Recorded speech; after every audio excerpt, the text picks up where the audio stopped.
with Subhas Agam.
नमस्कार सम्मादरणीय दर्शकवृन्द, स्वधर्म टिभीको प्रस्तुति कार्यक्रम द सिक्रेट्स अफ लाइफ अर्थात् जीवनको रहस्य कार्यक्रममा हजुरलाई स्वागत गर्न चाहन्छु। आजभन्दा करिब 1.5 वर्ष अगाडि हामीले बराङ भन्ने ठाउँमा पोखराको बराङमा गएर एकजना सन्तसँग भेट गरेका थियौँ। उहाँसँगको सत्संग यति मिठो रह्यो र यति अप्रत्याशित रह्यो र अकल्पनीय रह्यो कि मैले सधैँभरि त्यो मेरो मनमा त्यो अन्तर्वार्ता बसिरहेको थियो। कहिले होला फेरि उहाँसँग भेट भन्ने सोचिरहेको थिएँ र परमात्माको असीम कृपा भएर आज उहाँसँग हामी संवाद गर्दैछौँ। हाम्रो साथमा हुनुहुन्छ महाराज अमृतानन्द गिरीजी, स्वामी अमृतानन्द गिरीजी। आउनुहोस्, उहाँलाई कार्यक्रममा स्वागत गरौँ। कार्यक्रममा स्वागत छ महाराज, नमस्कार। हजुरलाई फेरि 1.5 वर्षपछि भेट्न पाउँदा धेरै नै खुसी लागेको छ। कस्तो छ हजुरलाई? सन्चै राम्रो? सब अनुकूल छ, अहिले राम्रो छ। अनुकूल छ, कस्तो राम्रो। सबै अनुकूल सधैँ त हुँदैन हुनलाई, हैन? सामान्यमा भन्दा सबै अनुकूल नै छ केही सानातिना प्रतिकूलताहरू पनि हुन्छन् जीवनमा हैन यो बीचमा हाम्रो भेट भएन लामो समय भयो हजुर कता रहनु भयो म 1 वर्ष त बराङ नै रहेँ त्यसपछि म भारत यात्रामा गएको थिएँ त्यसपछि आएर अहिले यही नै छु बागडोलमा यो आश्रममा नै छु अझै यहाँ कति रहनुहुन्छ यहाँ 2 महिनाहरू बस्छु सुन्दर भनेपछि 2 महिना बिचमा अझै पनि हजुरसँग के सत्सङ्ग गर्न पाइने भयो हजुरको दैनिक यहाँ सत्सङ्ग भइरहेको छ हैन त्यो बारेमा थोरै बताइदिनुहोस् त यहाँ दैनिक स्वाध्याय र सत्सङ्ग हुने गर्छ बिहान हामी स्वाध्याय गर्छौँ श्रीमद् भगवत गीताको शङ्कर भाष्य आधारित स्वाध्याय छ र दिउँसो चाहिँ हामी भगवान् कृष्णका लीलापरक कथाहरू श्रवण गराउँछौँ अहिले गर्ग संहितामै कथा भइरहेको छ हजुरले अध्ययन गरेको भाषा त विषय चाहिँ शब्द अथवा चाहिँ के अरे ठ्याक्कै के थियो अरे महाराज शब्दसँग सम्बन्धित थियो होइन हजुरको अध्ययन के थियो अरे के भन्छ त्यसलाई पाणिनि व्याकरण हो मेरो अध्ययनको विषय चाहिँ र मैले शोध गरेको शब्द ब्रह्मवाद शब्द ब्रह्ममा मैले शोध गरेको हो जसमा शब्दार्थ तर्कामृत प्रतिपादित पदार्थ मीमांसायाः वाक्यपदीय पदकाण्ड दृष्ट्या अनुशीलनम यो टाइटलमा मैले भर्तृहरिको वाक्यपदीयमा आधारित शोध गरेको छु हजुर जुन भेषमा देखिनुहुन्छ नि त्यो भेषले चाहिँ एउटा सामान्य जिज्ञासा र मान्छेले एउटा आकलन के गर्छ भने हजुर अब सन्यासी हुनुहुन्छ होला र हजुरको नाम पनि मैले स्वामी अमृतानन्द गिरी भनिसकेँ अर्थात् हजुर गिरी परम्परामा दशनामी परम्परामा दीक्षित भइसक्नु भएको छ अर्थात् अब विवाह गर्नुहुन्न होइन त्यस्तै हो होइन हजुर त्यस्तै हो हजुर अब विवाह नगर्ने यो आश्रम प्रणालीमा दीक्षित भइसकिएको छ हजुर अलिकति थोरै हजुरको ब्याकग्राउन्डमा जान चाहेँ मतलब हजुरको उमेर हेर्दाखेरि लगभग मेरो नै हजुरको उमेर उस्तै हो यो उमेरमा यो निर्णय जुन गर्नलाई अब पूर्वजन्मको लामो संस्कार चाहिन्छ होला लामो त्यो साधनाको परम्परा चाहिन्छ होला पहिला पनि त्यस्तो गरेको हुनुपर्छ होला नत्र यो जीवनमा यति सहजै कोही अब म विवाह गर्दिनँ अब म संसारको कर्म गर्दिनँ भनेर चाहिँ जुन यो हाम फाल्ने कुरा हो नि गर्न त सकिँदैन होला कसरी चाहिँ त्यो हजुरमा यो गर्छु अब म यो बाटोमा हिँड्छु भन्ने निर्णय गर्न यो निर्णयमा मलाई चाहिँ विशेष गरी सत्सङ्गले नै सहयोग गरेको हो गुरु महाराजहरूको विद्वानहरूको सत्सङ्ग म सुन्ने गर्थेँ बढी सत्सङ्ग सुन्दै गर्दा एक प्रकारको जिज्ञासाको उदय भएर कि यो संसार जीव जगत परमात्मा प्रकृति पुरुष यो सब जान्ने बुझ्ने इच्छा पनि भयो विशेष गरी विशेष जिज्ञासाले नै यतातर्फ उन्मुख गरायो मलाई यो मार्गतर्फ जिज्ञासा यो कि वास्तवमा जीवन किन छ कहाँबाट छ कसरी छ जीवनको प्राप्ति के उद्देश्यको लागि भएको हो आदि इत्यादि यस्ता गम्भीर प्रश्नहरूले जिज्ञासा बसले म यता होमिन पुगेँ भनौँ साधनाको सुरुवात चाहिँ कहाँबाट गर्नुभएको हजुरले अथवा आध्यात्मिक जुन रुझान भइसकेपछि खोज्न थाल्छ एउटा मान्छेले कहाँ भौतारिन्छ कसरी सुरुवात भयो काशीवास गर्दै गर्दा अध्ययन कालमै हो जब अध्ययन गरिँदै थियो त्यतिखेर काशीमै रहँदाखेरि नै सुरु भएको थियो काशीवासमा विशेष गरी अध्यात्म सत्सङ्ग गर्ने महात्माहरूसँग धेरै अवसर मिल्यो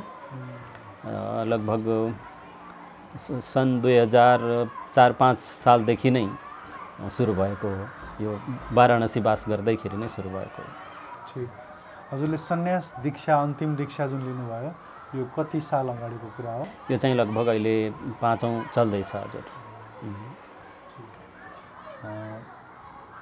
यो मैले विगतका केही अङ्कहरूमा म अलिकति गहिरोसँग बुझ्ने प्रयत्न गरिरहेको छु र संयोग पनि परमात्माको त्यस्तै भइरहेको छ कि म दशनामी सन्तहरूसँग नै साधुहरूसँग नै भेट भइरहेको छु यो सन्यास दीक्षा जुन हुन्छ सन्यास लिएर ब्रह्मचर्य मा रहेको हुन्छ। पहिला मान्छे ब्रह्मचारी भनिन्छ, ब्रह्मचारी पछि सन्यासी हुने अथवा सन्यास ग्रहण गर्ने।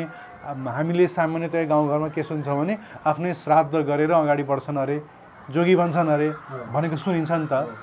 यो प्रक्रिया कस्तो हुन्छ? यदि हाम्रो कार्यक्रम भनेको एउटा सामान्य दर्शकले यत्तिकै चाहिँ पपकर्न खाँदै हेर्ने कार्यक्रम होइन, साधकहरूले नै हेर्नुहुन्छ। उहाँहरूलाई जिज्ञासा हुनसक्छ कि सन्यास कसरी लिइन्छ, सन्यासमा प्रवेश कसरी गरिन्छ, सन्यासी कसरी बन्छन् होला र के गर्छन् होला भन्ने जिज्ञासा हुँदो। सन्यास लिने प्रक्रिया के हो, कसरी त्यसमा प्रवेश गरिन्छ? सर्वप्रथम त यो 4 आश्रम हाम्रो सनातन धर्ममा ब्रह्मचर्य, गृहस्थ, वानप्रस्थ र सन्यास, यसको राम्रो शास्त्रीय मर्यादापूर्ण व्यवस्था छ। यसमा ब्रह्मचारी हुँदाखेरि भनौँ, ब्रह्मचर्य आश्रममा रहँदाखेरि यदि ब्राह्मण छन् भने 7-8 वर्षमा उपनयन संस्कार, व्रतबन्ध संस्कार गरेर गुरुकुलमा गएर वास गर्नुपर्दछ। गुरुको सेवा गर्दै, अग्निको सेवा गर्दै अध्ययन गर्नुपर्दछ भन्ने विधि छ। वैदिक विधान नै त्यस्तै छ। गुरुकुलवास गरेर 12 वर्षसम्म गुरुकुलवास गरी वेद आदि शास्त्रको अध्ययन गरिसकेपछि, त्यहाँका यज्ञ क्रियाहरू सिकिसकेपछि अनि गृहस्थ आश्रममा प्रवेश हुन्छ हैन। त्यसपछि र ब्रह्मचर्य आश्रममा गुरुकुलवास गरेर अध्ययन गर्दै गर्दा नै कसैलाई यदि विरक्ति लाभ भयो, वैराग्य लाभ भयो कसैलाई, कि यो संसारका जति व्यवस्थाहरू छन्, व्यावहारिक व्यवस्थाहरू देखेर, जन्जाल एक प्रकारको जाल छ संसार भन्ने देखेर उनलाई चाहिँ विरक्ति लाभ भयो भने पछि उनलाई सिधै सन्यास आश्रमको अधिकार छ। ब्रह्मचर्य आश्रमबाटै सिधै गृहस्थमा नगइकन नै सन्यास आश्रममा प्रवेश गर्ने अधिकार दिएको छ शास्त्रले। र क्रमिक रूपमा पनि अब एक मर्यादाले पहिले ब्रह्मचर्य आश्रम, दोस्रोमा गृहस्थ आश्रम, तेस्रो वानप्रस्थ आश्रम, यसरी क्रम रूपले पनि जाने व्यवस्था छ। 2 प्रकारको व्यवस्था छ। यद अहरेव विरजेत तद अहरेव प्रव्रजेत भन्ने एउटा उपनिषदको वचन छ कि जसलाई जतिखेर वैराग्य लाभ भयो, वैराग्य प्राप्ति भयो, त्यही क्षणमा उसले सन्यास ग्रहण गर्न सक्छ भनेर अनुमति छ शास्त्रको। अनि सन्यास ग्रहण गर्ने प्रक्रियामा चाहिँ अब अनुमति लिनुपर्ने हुन्छ आफ्ना मातापिताबाट, आफ्ना बन्धुहरूबाट, भाइ बन्धु सबै कुल पुरुषहरूबाट अनुमति लिनुपर्छ कि मलाई चाहिँ अब सन्यास धर्ममा जाने इच्छा भयो, सन्यास मार्गमा जाने इच्छा भयो, मलाई अनुमति दिनुहोस् भनेर अनुमति पाएर, अनुमति लिएर अनि सन्यासी श्रोत्रिय ब्रह्मनिष्ठ गुरुकोमा जानुपर्ने हुन्छ, जो स्वयं नै श्रोत्रिय हुनुहुन्छ, वैदिक मार्गको अनुसरण गर्नुहुन्छ, ब्रह्मनिष्ठ ब्रह्मचिन्तक हुनुहुन्छ, ब्रह्मज्ञानी हुनुहुन्छ। यस्ता सन्तको समीप गएर अनि आफूले चाहिँ हे गुरु महाराज, म संसारको यो अग्निले, संसारमा असाध्यै यो अग्नि बलिरहेको छ, यो अनेक प्रकारका क्लेशहरूको, दुःख पीडाहरूको आगो बलिरहेको छ, यसबाट पार कसरी जान सकिन्छ हे गुरुदेव, म चाहिँ यसबाट पार हुन चाहन्छु, मेरो यो जिज्ञासालाई समन गर्नुहोस् भनिसकेपछि उहाँले केही उपदेश गर्नुहुन्छ। पश्चात सन्यास ग्रहण गर्ने क्रममा चाहिँ यसको विधान हुन्छ। जसरी ब्रह्मचर्य आश्रम प्रवेश गर्दा, व्रतबन्ध गर्दाखेरि विधान हुन्छ, हजुरलाई थाहा होला, व्रतबन्ध गर्दा पण्डित आउनुहुन्छ, पुरोहित आउनुहुन्छ, सबै कर्महरू हुन्छ हैन। त्यस्तै यो सन्यास ग्रहण गर्ने पनि एउटा कर्म, त्यस्तै खालको कर्म हुन्छ, जहाँ चाहिँ अघिल्लो दिन हामीले विभिन्न कर्महरू गर्छौँ। श्राद्ध पनि हुन्छ। श्राद्ध अब हजुरलाई थाहा छ, आत्मश्राद्ध भन्ने श्राद्ध गरिन्छ, स्वयंको श्राद्ध गरिने हुन्छ। यानि कुल वंशको जो रेखा हो, श्रृङ्खलाबद्ध रूपमा हामी पूर्वजहरूदेखिको सम्बन्ध जो आएको छ त्यो सम्बन्धलाई तोड्ने एउटा आत्मश्राद्ध पनि हुन्छ। होम हुन्छ, हवन पनि हुन्छ। यसरी अनि पहिलो दिन यसरी केही क्रियाहरू हुन्छन्, त्यो गरिसकेपछि भोलिपल्ट बिहान ब्रह्म मुहुर्तमा जसले दीक्षा दिनुहुन्छ उहाँ महाराजले हामीलाई गङ्गा किनारा लिएर जानुहुन्छ।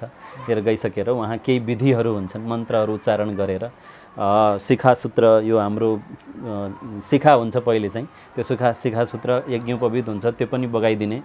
पछि अनि आज्ञा हुन्छ कि तिमी यदि परिव्रजन गर्न सक्छौ, तिमी यदि योग्य छौ, तिमीलाई कुनै पनि राग बाँकी छैन, कहीँ पनि आसक्ति तिमीलाई बाँकी छैन भने तिमी यतैबाट वन प्रवेश गर्न सक्छौ भनेर आज्ञा दिनुहुन्छ। यदि हाम्रो वन प्रवेश गर्ने त्यस्तो योग्यता आएको छैन भने चाहिँ अनि बोलाउनुहुन्छ गुरुले, तिमी फर्केर आऊ, मसँग बस, अध्ययन गर भनेर फर्काउनुहुन्छ र हामी त्यसरी गुरुको समीपमा आउँछौँ, फर्कन्छौँ। यसरी एउटा लामो विधि छ, व्यवस्था छ, सिस्टम छ सन्यास ग्रहण। अनि यो जङ्गल जान सक्छौ भन्ने कुरा र जङ्गल नगएर तिमी फर्क अब मसँग बसेर अध्ययन गर भन्ने कुरा हुन्छ नि। मैले सुनेको थिएँ कि निवृत्ति र प्रवृत्ति मार्गका सन्यासीहरू हुन्छन् र निवृत्ति भनेको टोटलै छोड्ने हो होइन, र प्रवृत्ति भनेको चाहिँ प्रवृत्ति गृहस्थ आश्रम नै भयो, प्रवृत्ति मार्ग कर्म मार्ग भनिन्छ। कर्म मार्ग भयो होइन। भनेपछि कतिपय सन्यासीहरू गृहस्थी नभइकन पनि फेरि गृहमा बसेर कर्म गरेर पढाउने, धर्मको सेवा गर्ने, समाज सेवा गर्ने, मन्दिर बनाउने, यस्ता जुन विभिन्न प्रकल्पहरूको लागि समाज सेवामा लाग्नेहरू चाहिँ ती चाहिँ निवृत्तिमा आए। निवृत्तिमा आए। कर्म गर्नुहुन्छ, समाज सेवा पनि गर्नुहुन्छ, सबै गर्नुहुन्छ, तर निष्काम भावले गर्नुहुन्छ, निष्काम कर्म गर्नुहुन्छ। प्रवृत्ति देखिन्छ उहाँहरू प्रवृत्ति मार्गमै हो कि क्या हो भन्ने लाग्दछ, तर निवृत्ति नै हो। यज्ञ गर्नु, यज्ञ गराउनु, यसरी अध्ययन अध्यापनको व्यवस्था गर्नु, यो सब निवृत्ति मार्गमै पर्छ। सन्यासीहरूले गराउनुहुन्छ त्यस्तो। हजुर, गुरुकुलहरू खोल्नुहुन्छ, विद्यार्थीहरू राख्नुहुन्छ, पढाउनुहुन्छ, यज्ञ होमको व्यवस्था गराउनुहुन्छ। र वन जाने भन्ने जुन त्यो अप्सन जुन छ नि, हालाकि हरेक गुरुहरूले त्यसो भए नजाऊ भनेर बोलाएरै राख्ने चलन रहेछ प्राय। तर त्यो वन जानेमा चाहिँ यदि कोहीले त वन पनि जान्छु भन्छ होला, त्यस्ताहरूले चाहिँ के गर्नुहुन्छ खासमा? वन जानुहुन्छ, वनमा गइसकेपछि उहाँहरूलाई परमहंस भनिन्छ। उहाँहरू सन्यासका पनि, जस्तो परमानन्द महाराजजीले चाहिँ वनमा गएर चाहिँ गुफाहरूमा बसेको कहानीहरू सुन्छौँ हामी। अब तपस्याका लागि गुफा प्रवेश गर्नुभयो, त्यो एउटा पक्ष भयो होइन। अनि जो चाहिँ यति योग्य भइसके कि अब उनलाई कुनै व्यवहारको अपेक्षा छैन, कुनै जनसम्पर्कमा आउनु छैन, इच्छा छैन, आफैमा रमाउने स्वभावको भइसक्नुभयो, आत्मरति भनिन्छ त्यस्तालाई।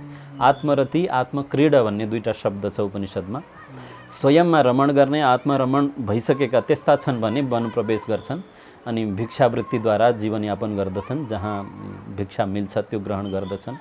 परमहंस सन्यासी भनिन्छ त्यस्ता सन्यासीहरूलाई, जो विचरण गर्नुहुन्छ, एकै स्थानमा बसिरहनुहुन्न, 3 दिन एक स्थानमा, फेरि 7 दिन कहीँ एक स्थानमा, त्यसरी व्यवस्थाहरू सन्यासीको पनि क्याटेगोरी छन् अलग अलग है।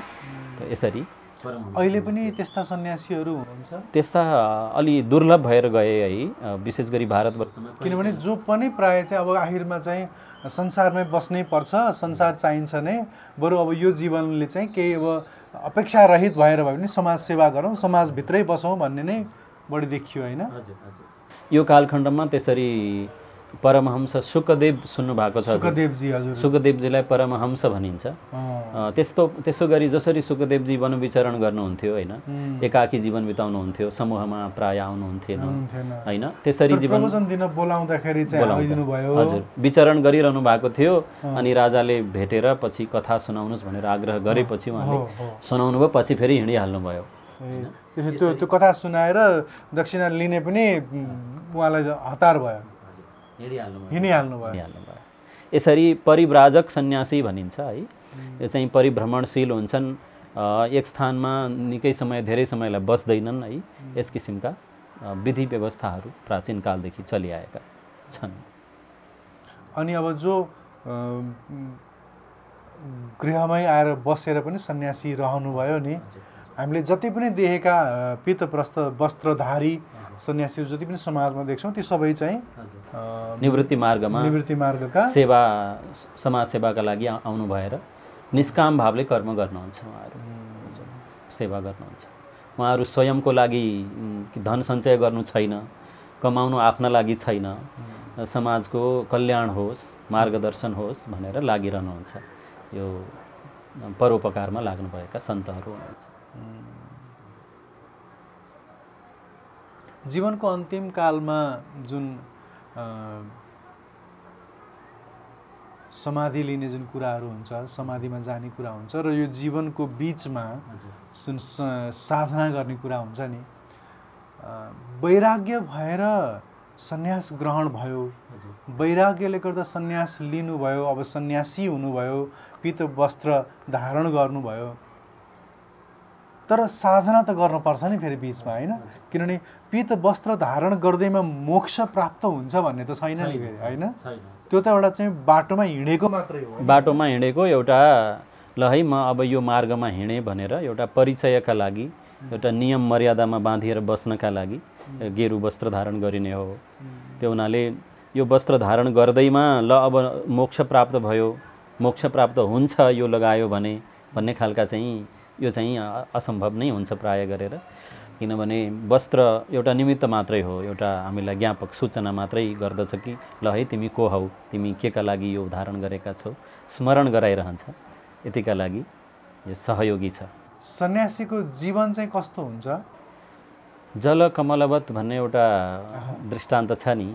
जसरी अब पानीमा सुन्दर कमल पुष्प फुल्छ तर त्यो पानीको संसर्गमा कमल रहँदैन, ठिक यसै गरी परमहंस सन्यासीहरू, कुटीचक बहुदक सन्यासीहरू, अलग अलग श्रेणीका सन्यासीहरू हुनुहुन्छ। उहाँहरू पनि यो संसारको हिलोमा नटाँसिकन यात्रा गर्नुहुन्छ।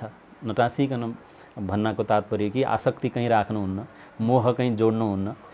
आसक्ति, मोह, अहङ्कार, अभिमान सबै त्यागेर विचरण गर्नुहुन्छ यो संसारमा। एक प्रकारको संसार क्रीडालाई दर्शन गर्नुहुन्छ, विचरण गरिरहनुहुन्छ। र साधना गर्नको लागि साधना विधि जुन छ नि, जस्तो अब हजुर अब दशनामी अन्तर्गतको गिरी क्याटेगोरीमा पर्नुभयो। कोही सागर हुन्छ, कोही सरस्वती हुन्छ, विभिन्नमा हुनुहुन्छ। हरेकको इष्ट एउटै हुन्छ या इष्ट नि फरक हुँदो?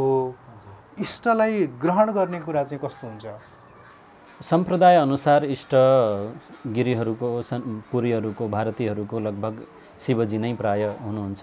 शिवजीकै आराधना सबैले गर्नुहुन्छ। सन्यासीहरूको इष्ट भन्ने बित्तिकै जस्तो मैले सुनेको छु कि शङ्कराचार्यजीको पनि कसैको चाहिँ अब देवी ललिता त्रिपुरा सुन्दरी, कोही के अलग अलग उपासना गर्ने क्रममा अलग अलग हुन सक्छ। शङ्कराचार्यले त्रिपुरा सुन्दरी ललिता, भगवती ललिताको सात्विक उपासनाको परम्परा छ, त्यसमा रहेर उहाँले उपासना गर्नुभयो र चलाउनुभयो मार्ग। दशनामी परम्परामा भगवती श्रीविद्या भनिन्छ। श्रीविद्याको उपासना, सात्विक उपासना चल्छ। हजुर, इष्टकोमा कसैको शिव, कसैको दुर्गा, कसैको गणेश, त्यो हुनु बेग्लै हो। तर सन्यासीहरूका लागि इष्ट प्राय शिव नै हुनुहुन्छ। हजुर। अनि अब समाधि दिने जुन कुरा जुन छ नि, त्यो पनि उहाँहरूको इच्छा अनुसारको कुरा हुन्छ होइन? जस्तो कसैलाई अब जल समाधि दिइन्छ, कसैलाई भू समाधि दिइन्छ। अस्ति हामीले चन्द्रेश स्वामीजीलाई भू समाधि दिएको देख्न पायौँ।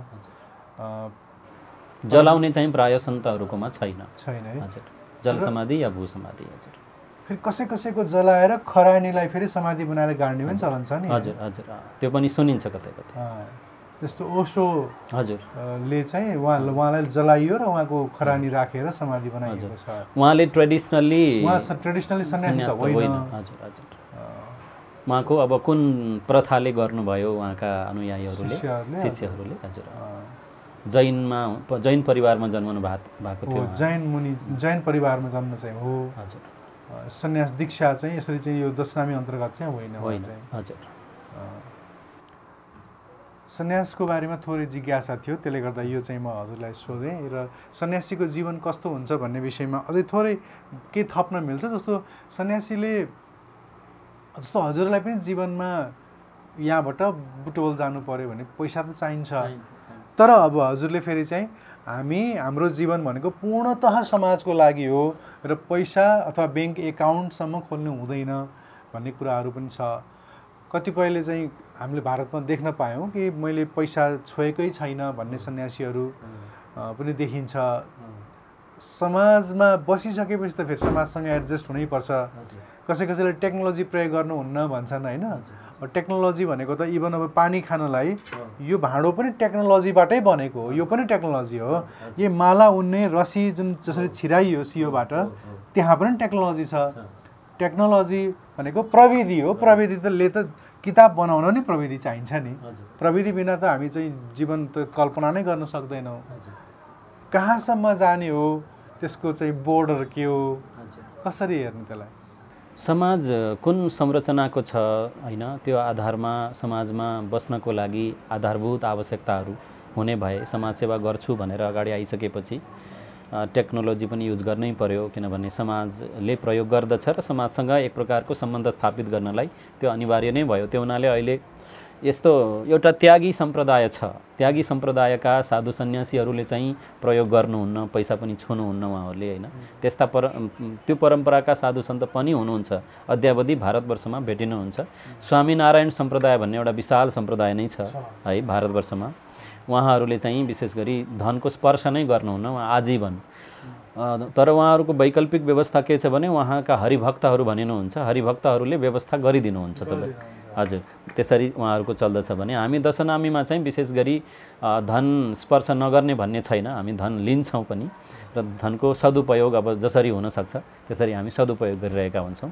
दुरुपयोग हुन चाहिँ प्रायः हामी दिँदैनौँ, सत्कर्ममै लागिरहेकै हुन्छ धन। र मातापितासँग भेट त्यसपछि कहिले हुँदैन कि कस्तो हो? गाउँ पनि नजाने जाने? अझ मैले त सुनेको पहिलोपल्ट सन्यास दीक्षा भइसकेपछि आफ्नै घरमा भिक्षा माग्न जानु भनेको पनि सुनेको थियो। त्यो प्रक्रिया थोरै बताउनुहोस्। हजुर, अब सन्यास दीक्षा पुरा भइसकेपछि भिक्षा माग्न जानुपर्छ, जहाँ चाहिँ सबभन्दा पहिले मातापिताकै हातबाट लिनुपर्छ भन्ने नियम छ। भिक्षा मातापिताबाट ग्रहण गरेर अनि अन्यत्र बन्धु आफ्ना सम्बन्धीहरूसँग पनि भिक्षा ग्रहण गरेर गुरु आश्रममा लगेर भिक्षा अर्पण गर्नुपर्ने हुन्छ कि गुरुवर मैले यति भिक्षा आज गाउँबाट पाएँ भनेर अर्पण गर्यो। जे आएको छ काँचो पाकेको जे आएको छ त्यो अर्पण गर्ने विधि छ। हजुर, अनि त्यसपछि आफ्नो घर चाहिँ कहिल्यै नफर्किने हो कि? अब कन्डिसन कुनै त्यस्तो आइदियो होइन, व्याधि आयो, रोग व्याधि लाग्यो, रक्षा देहको गर्नु छ भन्ने त्यो वैकल्पिक स्थिति त्यो छँदैछ, त्यसमा घरका सदस्यहरूले पनि सहयोग गर्न सक्नुहुन्छ। अन्यथा चाहिँ घर फर्किएर जाने विधि चाहिँ छैन। घर फेरि फर्किएर गएर सम्बन्धी आमा बुवालाई भेट्न जाने भन्ने त्यस्तो हुन्छ हुँदैन? त्यस्तो हुँदैन। उहाँहरू भेट्न आउन सक्नुहुन्छ हजुरसँग। ओके, त्यो अनि फोन सम्पर्कमा पनि रहन सक्ने अवस्था रह्यो। यो त्रिदण्डी अथवा दण्ड समातेर हिँड्ने दण्डी स्वामीहरू या त्रिदण्डी स्वामीहरू जुन हुन्छ नि, यो चाहिँ के हो? हजुरहरूले पनि दण्डी लिनुहुन्छ लिनुहुन्न? हामीले जस्तो इस्कोनमा जुन सन्यासीहरू देख्यौँ हामीले, इस्कोन पनि अब त्यहाँभित्र पनि सन्यास लिने चलन छ र त्यहाँ चाहिँ दण्ड लिएर हिँडेको देखिन्छ। र अन्य पनि जस्तो हाम्रो प्रातस्मरणीय गुरुवर निश्चलानन्द सरस्वतीजीका गुरु जो हुनुहुन्थ्यो कर्पात्रेजी महाराज, कर्पात्रेजी महाराजजीले पनि दण्ड लिएर हिँडेको देखेको छु मैले। इभन शङ्कराचार्यजीले पनि दण्ड लिएर हिँड्नुहुन्छ र अन्य पनि विभिन्न परम्परामा इस्कोनमा पनि दण्ड देखियो। त्यो दण्ड भनेको के हो? त्यसमा त्रिदण्ड छ, त्यो अलिकति बताइदिनुहोस् त। सन्यास परम्परामा अग्निको प्रतिनिधिको रूपमा ब्रह्माग्नि भनिन्छ। ब्रह्माग्निको प्रतिनिधिको रूपमा दण्ड लिने व्यवस्था छ। विशेष गरी सबैले लिनुहुन्न, कतिपयले गुरुले लिँदै गुरु परम्परामा आफ्ना गुरु उहाँका गुरुले लिँदै आउनु भएको रहेछ भने उहाँहरूले लिनुहुन्छ। अन्यथा दण्ड नलिने सन्तहरू दशनामीमा धेरै हुनुहुन्छ। हजुर, हजुरहरूले चाहिँ नलिने? हाम्रो गुरु परम्परामा छडी लिनुहुन्छ एउटा, तर त्यस्तो दण्ड लिने परम्परा छैन। त्यसको अर्थ चाहिँ के हो? विशेष गरी यो ब्रह्माग्नि भनिन्छ। शङ्कराचार्यजीले पनि आदिगुरु शङ्कराचार्यजीले पनि लिएर हिँडेको देखिन्छ नि। हजुर, अब यो धर्मदण्ड ब्रह्मदण्ड भनिन्छ है, एक प्रकारको धर्मदण्ड नै हो त्यो। धर्म रक्षाका लागि प्रतिनिधि पात्र बनेर घोषित भइसकेपछि त्यो धर्मदण्ड ग्रहण गरेर एक प्रकारको नियम मर्यादालाई कायम गराउनलाई त्यो ग्रहण गरिन्छ। अच्छा, जसरी राजदण्डको रूपमा राजाले दण्ड लिएको देखिन्छ नि। हजुर हजुर, त्यो चाहिँ एक प्रकारको धर्मदण्डको रूपमा सिम्बोल हो त्यो सिम्बोल। हजुर, बहुत सुन्दर। यो विषयमा थोर मलाई जान्न मन थियो र केही जिज्ञासुहरूलाई यो कहीँ पनि खासै यसको बारेमा जानकारी नहुने हुनाले मैले हजुरलाई सोधेको। अब हामी अर्को विषयमा प्रवेश गर्छौँ। संस्कृत भाषा मैले भनिरहँदा भाषा हो होइन, भाषा संस्कृत हो होइन। हामीले यति धेरै भाषालाई बिगारेका छौँ कि आफूले पनि भाषा भन्न आउँदैन, भाषै भनिन्छ। र समाजले संस्कृतलाई त पूर्णतया बहिष्कार गरेको, मृत प्राय भएको अवस्था छ। यस्तो परिप्रेक्ष्यमा जब हजुरहरू जस्ता अध्ययन गरेका सन्तहरूसँग एकछिनसँगै बसेर बाणी सुन्दा मात्रै पनि हजुरहरूले बोलेका बाणीहरूबाट नै कान पवित्र हुन्छ। मैले बुझ्न खोजेको कुरा, बोल्दाखेरि पनि यति मिठो सुनिने भाषा, जुन भाषालाई सही तरिकाले बोल्यो भने यति सुन्दा नि यति श्रुति कर्णप्रिय हुने भाषा मरेको तुल्य छ र अध्ययन अन्वेषणहरूले पनि भएका छन् र अध्ययन अन्वेषणले फेरि के देखाउँछ भन्दा संसारको सबैभन्दा वैज्ञानिक, सबैभन्दा उत्कृष्ट, सबैभन्दा हरेक तरहले चाहिँ उत्कृष्ट, कुनै पनि मापनमा चाहिँ कम नहुने भाषा पनि यही भाषा हो। यस्तो चिज हामीले बिर्सिरहेका छौँ। र फेरि केही पनि सुन्छु भने भारतवर्षकै हिमवत खण्डका यो क्षेत्र दक्षिण पूर्वी एसियाकै संस्कृत बोल्नेहरूलाई हेर्दाखेरि नेपालका मान्छेहरूले बोल्ने संस्कृत सबैभन्दा उत्कृष्ट छ अरे। नेपालीहरूको जिब्रो त्यति राम्रो छ अरे। यस्तो अवस्थामा हामीले संस्कृत बिर्सिरहेका छौँ। त्यसले गर्दा संस्कृत भाषा के हो, यसलाई पढ्न किन जरुरी छ, के यो पढेर पण्डितजी बन्ने श्राद्ध गराउने मात्रै हो कि अरू पनि यसका आयामहरू छन्? हामीले संस्कृत किन पढ्ने? यो भिडियो कसैले हेरिरहेको छ नि उहाँले आफूले किन पढ्ने, आफ्ना सन्तानलाई किन पढाउने? हजुर, सर्वप्रथम यो संस्कार हाम्रो परम्पराले निर्वाह गरेर अहिलेसम्म ल्याएको छ। हाम्रो गर्भाधान संस्कारदेखि लिएर अन्त्येष्टि पर्यन्तका 16 संस्कारहरू छन्। यो मानव मात्र यस्तो प्राणी हो यसलाई संस्कारको आवश्यकता पर्दछ। संस्कारद्वारा संस्कारित भएपछि केही नूतन शिक्षा दीक्षा यसमा आहित आधान गर्न सकिन्छ र उत्कृष्ट चेतनाको प्राप्ति हुन्छ। त सर्वप्रथम संस्कारको आवश्यकता मानवलाई भएको हुनाले संस्कार दिनुपर्दछ। संस्कारको लागि कुनै त्यस्तो एउटा दैवीय मर्यादा व्यवस्था बनाउनु पर्यो जसमा गुणाधान र दोषको अपाकरण भनिन्छ। केही गुणहरूको आधान गरिन्छ, भएका दोषहरूको अपाकरण दूरीकरण गरिन्छ। यसका लागि एउटा मापक चाहियो, एउटा प्रामाणिक भाषा व्यवस्था चाहियो। त सर्वप्रथम ओंकार र अथ यो दुईवटा शब्दको उत्पत्ति भयो ब्रह्माजीको मुखबाट भन्ने हाम्रो प्राचीन परम्पराले ल्याएको छ। त्यसपछि ओंकारबाट नै दिव्य ध्वनिहरू, नादहरू, वर्णहरू उत्पन्न भए र ती वर्णहरूलाई नै वर्तमानमा हामी संस्कृत भाषाको आरम्भिक चरणको रूपमा बुझ्दछौँ, ती वर्ण राशिहरूलाई। त्यसबाट अनि विभिन्न शास्त्रहरूको प्रादुर्भाव भयो, विभिन्न शास्त्रहरू प्रकट भए, शास्त्रहरू लेखिए। केही वेद मन्त्रहरू ऋषि मुनिहरूले आफ्नो ध्यान अवस्थामा साक्षात्कार गर्नुभयो, मन्त्रहरू देख्नुभयो र पछि आफ्ना शिष्य प्रशिष्यलाई बाँड्दै जानुभयो। यसरी यो भाषा प्राचीन कालदेखि नै, वैदिक कालदेखि नै प्रवाहमान थियो। यहाँ चाहिँ वेदशास्त्रलाई नारायणको श्वास प्रश्वास भनेर वर्णन गरिएको छ र यो वेदशास्त्र कुन भाषामा छ भन्दा यो संस्कृत भाषामा नै छ। संस्कृत पनि दुई प्रकारले बाँडिएको छ, एउटा वैदिक संस्कृत, अर्को लौकिक संस्कृत। वैदिक संस्कृत भन्नाले वेदमा उपनिषदमा प्रयोग हुने संस्कृत भाषा भयो। लौकिक संस्कृत भन्नाले पुराणमा, काव्यहरूमा, धर्मशास्त्रहरूमा प्रयोग हुने संस्कृत भाषा भयो। यसरी हामी मनुष्यले आफ्नो जो लक्ष्य, जो 4 प्रकारको पुरुषार्थ सनातन मान्यता अनुसार 4 प्रकारको पुरुषार्थ धर्म, अर्थ, काम, मोक्ष, त्यसमा यदि हामीले आफ्नो उद्देश्य मोक्ष राख्ने हो भने यो संस्कृत भाषा बुझ्नु नै पर्ने हुन आउँछ। किनभने संस्कृत भाषा द्वारा हामीलाई समग्र जति पनि ज्ञानका धाराहरू बगिरहेको हामी देख्दछौँ अहिले, साधनाका धारा हुन् अथवा ज्ञानका धारा हुन्, विज्ञानको धारा पनि वेदसँगै जोडिएर आएको छ। यसरी हेर्दाखेरि संस्कृत विद्या त अनिवार्य अपरिहार्य रूपमा पढ्नु नै पर्दो रहेछ भन्ने ठहर हुन्छ।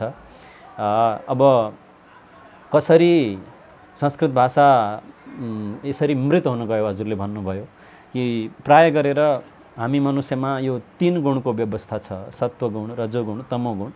यो जो कालखण्ड अहिले गुज्रिरहेको छ, यो कालखण्डमा चाहिँ मनुष्यहरू विशेष बढी आहारमा, खानपानमा बढी धेरै ध्यान दिनुहुन्छ, विशेष गरी रमाउनमा धेरै ध्यान दिनुहुन्छ।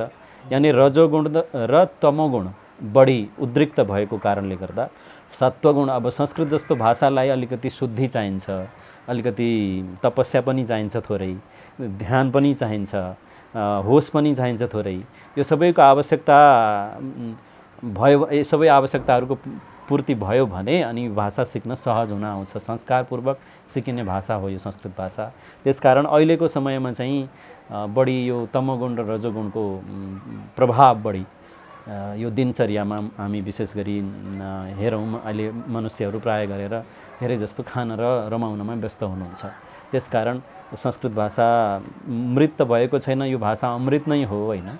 संस्कृत भाषाको पात्र हामी बन्न सकेका छैनौँ। हामी समाजका अहिले नागरिकहरू पात्र बन्न सकेनौँ।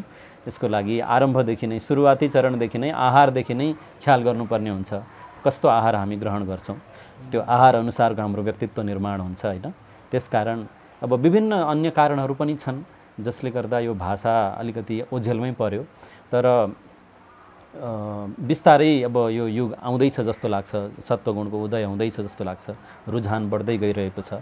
त्यसमा अब यस्तै समाजसेवी सन्तहरूले गुरुकुलहरू खोलेर संस्कृतको प्रवर्तन गराइरहनु भएकै छ। हजुर, संस्कृत भाषा जानेर कहाँ कहाँ उपयोग हुन्छ यसको? अब हामीले ठ्याक्कै एकदमै प्र्याक्टिकल तरिकाले म सोधिरहेको छु, प्रयोगात्मक कुरा सोधिरहेको छु। आजको युवाले यो कार्यक्रम हेरिरहेको छ र अलिअलि रुझान नभइकन ऊ भिडियोसम्म आइपुग्यो। अब उसलाई हामीले प्रेरित गरिदिनु पर्यो कि यो कुरा हुने हुँदा तिमीले यो पढ भनेर भन्नको लागि बताइदिनुहोस् त गुरु। हो, सर्वप्रथम आचार मर्यादा बुझ्नको लागि संस्कृत पढ्नु पर्यो। हाम्रो अतिथि देवो भव, मातृदेवो भव, पितृदेवो भव, आचार्य देवो भव। हामीले आफ्ना ज्येष्ठ वरिष्ठहरूको सम्मान कसरी गर्नुपर्छ, सम्मान सिक्नका लागि पनि संस्कृत सिक्नु पर्यो। घरबाट नै सुरु हुन्छ। सम्मान आदर कसरी, आफ्ना महापुरुषहरूको आदर कसरी गर्ने, त्यो आदर सिक्नका लागि नैतिक शिक्षा भएको भाषा संस्कृत नै हो, त्यो सिक्नु पर्यो। पछि आफूले केही खान पनि भगवानलाई भोग लगाएर खानुपर्छ भनिन्छ। भोजन सामान्यतया आफूले भोजन बनाइयो त्यसपछि सिधै आफूले खाइँदैन। हाम्रो परम्परामा भगवानलाई अर्पण गर्नु छ त त्यहाँ मन्त्रको आवश्यकता पर्दछ। भगवानलाई अर्पण गर्नलाई कुन मन्त्र, नाभ्या आसीद अन्तरिक्षगुं इत्यादि मन्त्रहरू, वेदका मन्त्रहरू छन्, पुरुष सूक्त मन्त्रहरू छन्, ती मन्त्रको उपयोग हुन्छ। त भोजन गर्न पनि मन्त्रको आवश्यकता छ, यानि संस्कृतको आवश्यकता छ। खान पनि संस्कृतको आवश्यकता छ। तपाईँ राम्ररी उत्कृष्ट तरिकाले शुद्ध स्वच्छ पवित्र भोजन गर्न चाहनुहुन्छ भने संस्कृत सिक्नुहोस् भन्न चाहन्छु है। यसै गरी स्नान गर्दा पनि हामी नुहाउँदा पवित्र भावले स्नान गर्छौँ। हामी नुहाउँदा पनि हामीले तीर्थहरूको आवाहन गर्छौँ। गङ्गे च यमुने चैव गोदावरी सरस्वती नर्मदे सिन्धु कावेरी जलेस्मिन् सन्निधिं कुरु। नुहाउनका लागि ठिक्क पारिएको पानीमा हे गङ्गा, हे सरस्वती, हे नर्मदा, तपाईँहरू आउनुहोस्, यो जल पवित्र होस् र म स्नान गरेर पवित्र हुन पाऊँ भनेर यसरी मन्त्रसहित स्नान गर्ने विधान छ। स्नान गरेर आफू पवित्र हुन चाहनुहुन्छ भने पनि संस्कृत पढ्नुपर्ने हुन्छ। हेर्नुहोस् है। यसै गरी हवन गर्नुपर्ने हुन्छ। प्रतिदिन आफूले खाना पकाइएको छ त्यो खानाको बलि वैश्वदेव भन्ने एउटा यज्ञ हुन्छ। त्यो यज्ञ गरेर सबै प्राणीहरूलाई, देव ऋषिको, भगवानको सबैको स्मरण गरेर त्यो अन्नलाई अर्पण गरेर भोजन आफूले खानुपर्छ। त्यतिखेर पनि मन्त्रको आवश्यकता पर्दछ। त्यो सारा व्यवस्था हाम्रो बिहान उठेदेखि लिएर रात्रिकाल शयन पर्यन्त जति क्रियाहरू छन् सबै क्रियाहरूमा संस्कृत जोडिएकै छ। भोजनदेखि लिएर विश्रामदेखि लिएर विचरण पर्यटनदेखि लिएर यावत क्रियाहरूमा यो संस्कृतको सम्बन्ध देखिन्छ। यो भाषा त अब एक प्रकारको ज्ञानलाई सुरक्षित गर्ने माध्यम भयो, तर यो संस्कृत भाषाले सम्पूर्ण संस्कार, संस्कृति, परम्परालाई धानेको छ, निर्वाह गरेको छ। यो भाषाभित्र अब तपाईँ यदि वैद्य बन्न चाहनुहुन्छ, यदि रोगीहरूको म सेवा गर्न चाहन्छु, म चाहिँ डक्टर बन्न चाहन्छु भन्नुहुन्छ भने आधुनिक एलोपेथिक सिस्टम जो छ त्योभन्दा उत्कृष्ट आयुर्वेदिक छ। अहिले अब शोध हुँदै गइरहेको छ र अति उत्कृष्ट रिपोर्टहरू आइरहेका छन् जसमा चाहिँ अब रुझान बढ्दै गएको छ। हर्बल लाइफस्टाइलतिर जानुपर्छ भन्ने कुराहरू आइरहेका छन्। यसको लागि पनि आयुर्वेद अध्ययन गर्नुपर्ने हुन्छ। आयुर्वेद पनि संस्कृत भाषाभित्र नै खजानाको रूपमा एउटा विशाल खजाना सम्पदा छ आयुर्वेदको। त्यसै गरी यज्ञको व्यवस्था छ। वैदिक यज्ञहरूको पनि विज्ञान तपाईँ बुझ्न चाहनुहुन्छ भने यसै गरी वैदिक गणितहरू पनि छ, ज्योतिषहरू छन्, अनेक विधाहरू छन् संस्कृतका। त यसरी तपाईँ धेरै प्र्याक्टिकल नै हुन चाहनुहुन्छ भने विभिन्न पौराणिक इतिहास पुराण पनि अध्ययन गर्न सक्नुहुन्छ। तन्त्र वाङ्मय छ, छुट्टै विशाल फैलिएको छ त्यो पनि। यसरी धेरै विधाहरू छन्, यहाँ खाली हात रहनु पर्दैन। कस्तो सुन्दर।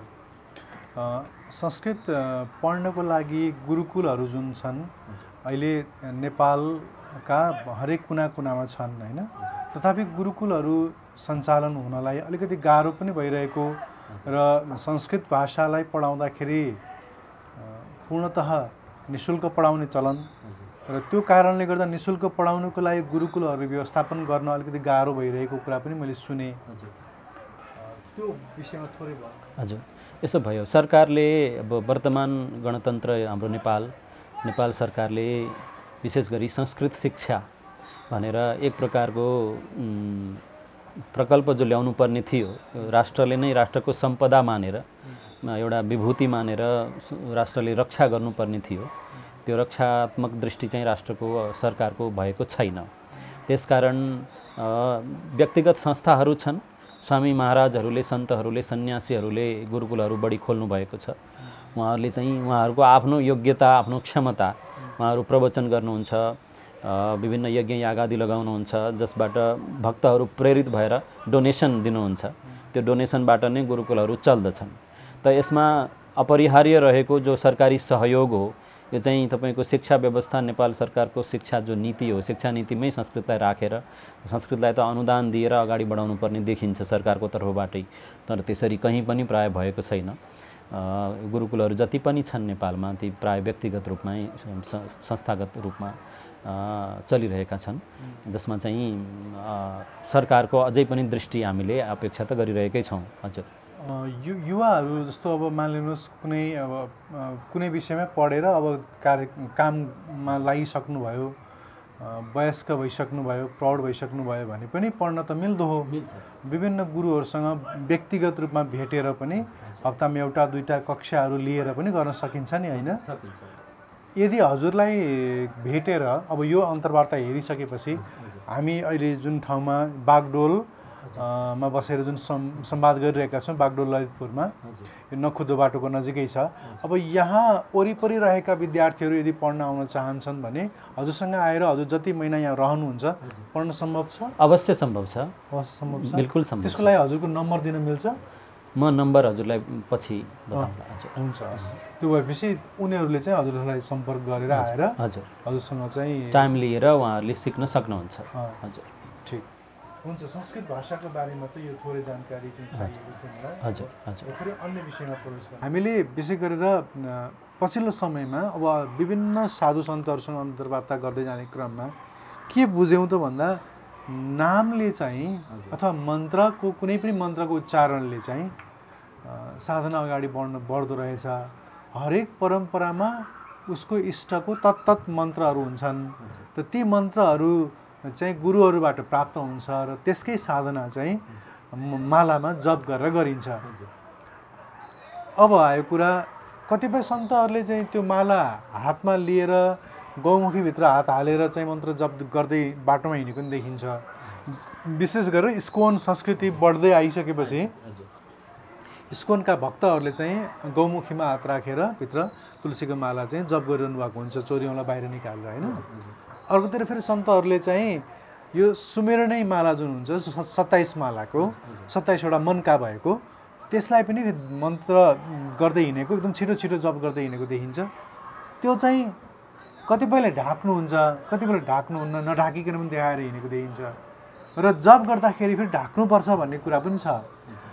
यो ढाक्ने र नढाक्ने भन्ने कुरामा म दुविधा भयो। यो त खास यसमा केही गम्भीर वैज्ञानिकता म देख्दिनँ यसमा। हजुर, यो गोमुखी भित्र जप गर्ने चाहिँ विशेष गरी ब्राह्मण परम्परामा ब्राह्मणको कल्चर जो ब्रह्मचारी गृहस्थ वानप्रस्थहरू हुनुहुन्छ उहाँहरूले गायत्री मन्त्र जो सूर्य गायत्री मन्त्र हो त्यो गायत्री मन्त्र जप्दाखेरि गोमुखीमा राखेरै जप्नुहुन्छ। माला पनि देखाउन बाहिर हुँदैन भन्ने मान्यता छ। हजुर, जुन चाहिँ तपाईँको मालाले जपिन्छ त्यो माला लगाउन पनि भएन, अन्यत्र देखाउन पनि भएन, गुप्त नै राख्नु पर्यो। त्यसमा पनि कुरा शक्तिकै आउँछ। आफूले गरिएको कर्म बाहिर प्रकाश गरिदिइसकेपछि शक्ति क्षीण हुन्छ, खेर जान्छ, पुण्य क्षय हुन्छ। अब भनिन्छ नि पापम क्षरति कीर्तनात् भनेर एउटा वचन आउँछ। अर्थात् हामीले मुखबाट शब्दको रूपमा व्यक्त गरिसकेपछि त्यो शक्तिहीन हुन्छ।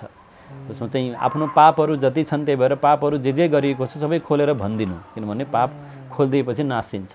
तर पुण्य चाहिँ नखोल्नु, किनभने पुण्य पनि खोलियो भने त्यो पनि नासिन्छ। त्यसकारणले यो जप आदि पनि पुण्यको कर्म हुन्छ, शुभ कर्म सत्कर्म हुन्छ। त्यसकारण यसलाई गुप्त राख्ने चलन चलिआएको छ। एउटा धाराले अझै पनि त्यो बचाएरै राखेको छ। अन्यत्र चाहिँ फेरि प्राय गरेर माला देखाएरै बाहिरै जप गर्ने त्यो पनि परम्परागत ढङ्गले आएको छ। हजुर, अब मन्त्रको बारेमा गुरुहरूले के भन्नुहुन्छ भने मन्त्र भनेको विष जस्तो हो अथवा त्यसको जुन त्यो जीवनदायिनी शक्ति जुन छ त्यो विष जस्तो हो। विष जानेर खाए पनि लाग्छ, नजानेर खाए पनि लाग्छ। त्यस्तै गरेर भगवानको नाम अथवा मन्त्रको शक्ति भनेको जानेर जपे पनि नजानेर जपे पनि लाग्छ। त्यसले गर्दा क्षय हुने भन्ने चिज चाहिँ त्यो गौण हुन्छ कि यो तर्कलाई हेर्दाखेरि के? हजुर हजुर, नै यो यसो छ। अब शक्ति प्रत्येक जाने पनि नजाने पनि वस्तुको शक्ति, मन्त्रको शक्ति, शब्दको शक्ति त हुने नै भयो। त्यसकारण यो वैदिक परम्पराका जति मन्त्रहरू छन् यी मन्त्रहरूलाई चाहिँ गुप्त राख्ने नै विधान रहेको छ।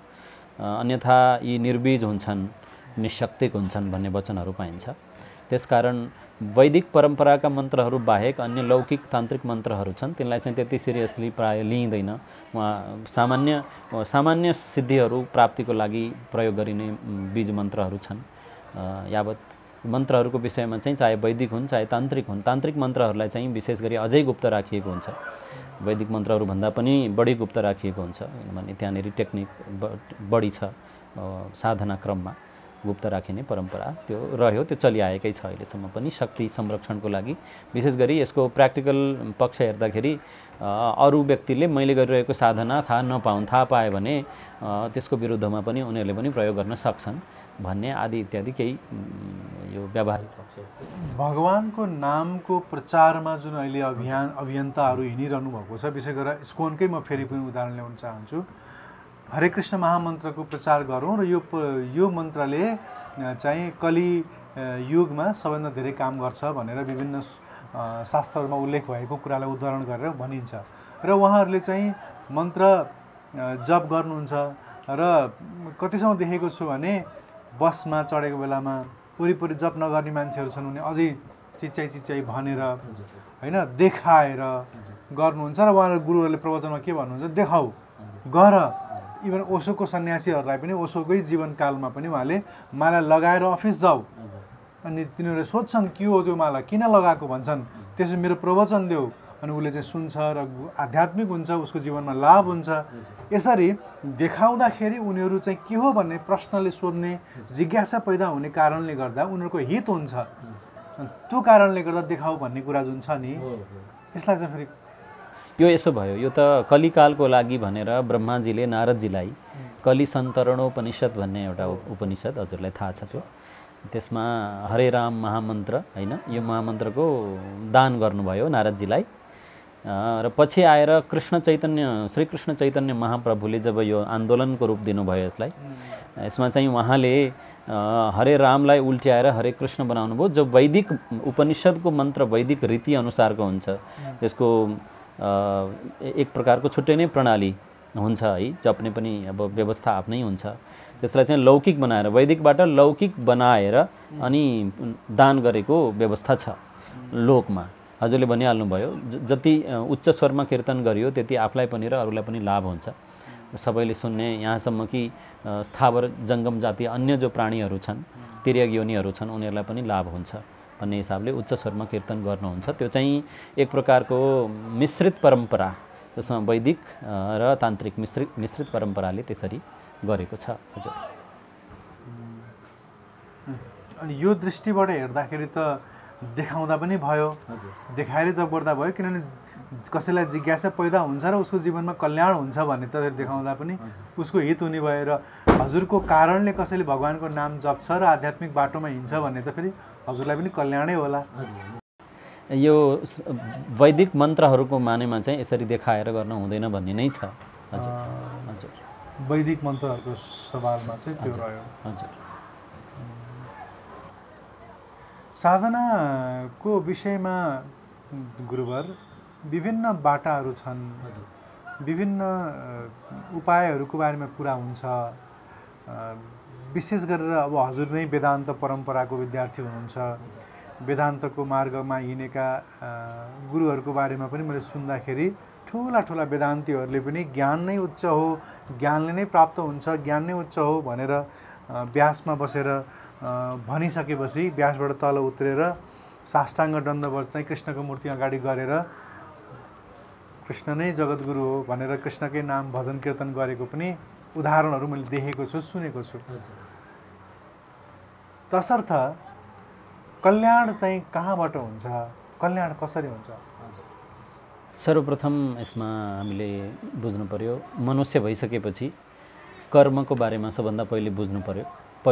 पहिलो हाम्रो कक्षा भनेको कर्म जिज्ञासा है, दोस्रोमा हामी धर्म जिज्ञासा, तेस्रोमा तत्त्व जिज्ञासा र चौथोमा ब्रह्म जिज्ञासा। यसरी 4 क्लासहरू।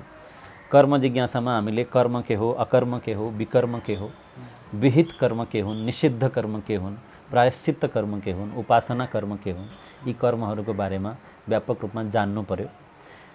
क्रमिक रूपमा कर्म जानिसकेपछि निष्काम कर्म योगको अनुसरण गर्नु पर्यो। कर्म त गरौँ तर निष्काम भावले, फलको इच्छा नराखिकन फल जे प्राप्त हुन्छ त्यो मेरो ईश्वरलाई अर्पण भनेर ईश्वर अर्पण बुद्धिले कर्म गर्दै गइसकेपछि जब अन्तःकरण शुद्ध हुन्छ, अन्तःकरण शुद्ध भइसकेपछि ज्ञानको उदय हुन्छ भनेर शास्त्रको क्रम यो छ। ज्ञानको उदय हुन्छ अनि ज्ञानद्वारा भक्ति प्राप्त गर्दछ भनेर श्रीकृष्णले अर्जुनलाई सम्झाउँदा गीताको 15औं अध्यायको लगभग अन्तिम चरणमा के भन्नुभएको छ भने, जब घुमेर फिरेर सबै अध्ययन गरेर सबै परम्परा साधना पद्धतिहरू बुझेर हेरिसकेपछि अनि एक परमात्मा रहेछ, एक ईश्वर नै रहेछ, बाँकी दुई छैन भनेर बुझिसकेपछि अनि त्यति बेला भक्ति घट्छ, त्यति बेला प्रेम घट्छ। स सर्वविद भजति माम सर्वभावेन भारत, यो 15औं अध्यायको अन्तिममा छ। सर्वविद भन्नाले जब ब्रह्माण्डीय व्यवस्थालाई बुझ्दछ, प्रकृति पुरुषको व्यवस्था बुझ्दछ, बन्धन के जीवन के मृत्यु के मोक्ष के सबै बुझ्दछ, बुझिसकेपछि यहाँ त एक रसमय परमात्मा हुनुहुँदो रहेछ भनेर अब त्यतिखेर सूरदास या मीरा या रसखान जस्ता छन् सन्तहरू, त्यो चाहिँ जानेर ज्ञान घटिसकेपछि हुने एक प्रकारको प्रेम लक्षणा भक्तिमा बल्ल प्रवेश गर्दछन्। अतः सर्वप्रथम मनुष्य भइसकेपछि कर्म जान्नु पर्यो। कर्म भन्नाले सामान्य हामीले बाहिर व्यवसाय गर्ने कर्म त कर्म हुँदै हो, एक प्रकारको वैकल्पिक हो, तर कर्म भन्ने बित्तिकै संस्कार पहिले बुझ्नु पर्यो। अनि दोस्रोमा आएर धर्म के हो, धर्म भनेर जति पनि अहिले विश्वमा भएका यी सम्प्रदायहरू छन्, एकातिर यिनलाई धर्म भनिन्छ भने अर्कोतिर फेरि सनातन धर्मको पनि विज्ञान रहेको छ। सनातन धर्मले धर्म केलाई भनेको छ त्यो बुझ्नु पर्यो। पछि तत्त्व जिज्ञासा, तेस्रो क्लासमा आएपछि तत्त्व जिज्ञासा, यानि यो ब्रह्माण्ड निर्माण कसरी हुन्छ, यो पृथ्वी जल तेज वायु आकाश यी पञ्चतत्त्वहरूको उत्पत्ति कहाँबाट कसरी हुन्छ, यो सिस्टम बुझ्ने फिलोसफी छ पुरै हाम्रो यो वैदिक सनातन परम्परामा, जसलाई तत्त्व जिज्ञासा भनेर तत्त्वको ज्ञानको रूपमा सम्झाइन्छ। र अन्तिम चरणमा ब्रह्म जिज्ञासा, यानि यो अनन्त परमात्माको जिज्ञासा। त्यसपछि यसरी यो 4 श्रेणी अनुसार प्रवेश गर्दै जाँदा अन्ततोगत्वा ज्ञानद्वारा मोक्ष हुन्छ भन्ने वचनहरू छ। ऋते ज्ञानान्न मुक्ति भन्ने उपनिषदको एउटा वचन छ कि ज्ञान बिना मोक्ष सम्भव हुँदैन। ज्ञान के ज्ञान त भन्दा बन्धन मोक्षको ज्ञान, आत्मज्ञान, ब्रह्म ज्ञान, तत्त्वको ज्ञान भन्ने गरिन्छ। त ज्ञान बिना यी सारा उपायहरू जति ध्यान छ, जप छ, तप छ, विभिन्न साधनाहरू छन्, यो सबैको अन्तिम फल भनेको ज्ञान हो। कृष्णले यही बताउनु भएको छ गीतामा, ज्ञाने सर्वम कर्माखिलम पार्थ ज्ञाने परिसमाप्यते। सम्पूर्ण कर्महरूको अन्तिम परिणति भनेको ज्ञान हो। ज्ञान भइसकेपछि सबै कर्महरूको विश्राम, एक प्रकारको विराम लाग्दछ कर्महरूमा।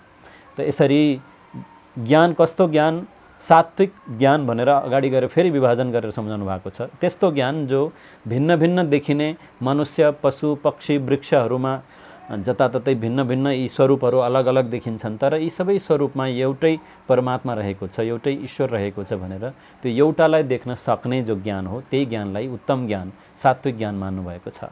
यसरी सबै साधनाहरूको परिपाक भनेको यो ज्ञान नै हो। हजुर, अनि भक्ति कहाँ आउँछ त? भक्ति यही बिचमा नै, ज्ञानको परिपाकमा भक्ति हुन्छ। हजुर, त्यो प्रेम लक्षणा भक्ति भनियो नि। ज्ञान परिपक्व भइसकेपछि ज्ञान प्राप्ति पश्चात हुने जो सुखदेव महामुनिको जुन अवस्था हो, परमहंस सुखदेवको जुन अवस्था हो, उहाँको रसमय अवस्था छ। ब्रह्म रसमा निरन्तर डुब्नु भएको छ। श्रीकृष्णको लीलामा उहाँ आसक्त हुनुभयो, उहाँको मन आसक्त भयो। श्रीकृष्णको त्यो माधुर्यमय जो स्वरूप हो, त्यो ज्ञान पछिको प्रेम लक्षणा भक्ति, जुन अब उद्धवको कथा सुन्नुभएको छ यहाँले होइन, उद्धवजीको प्रसङ्ग पनि पछि अन्तिममा गएर उहाँलाई रस परमात्माको अनुभव भयो, रसिक बन्नुभयो भनेर हामी सुन्छौँ नि।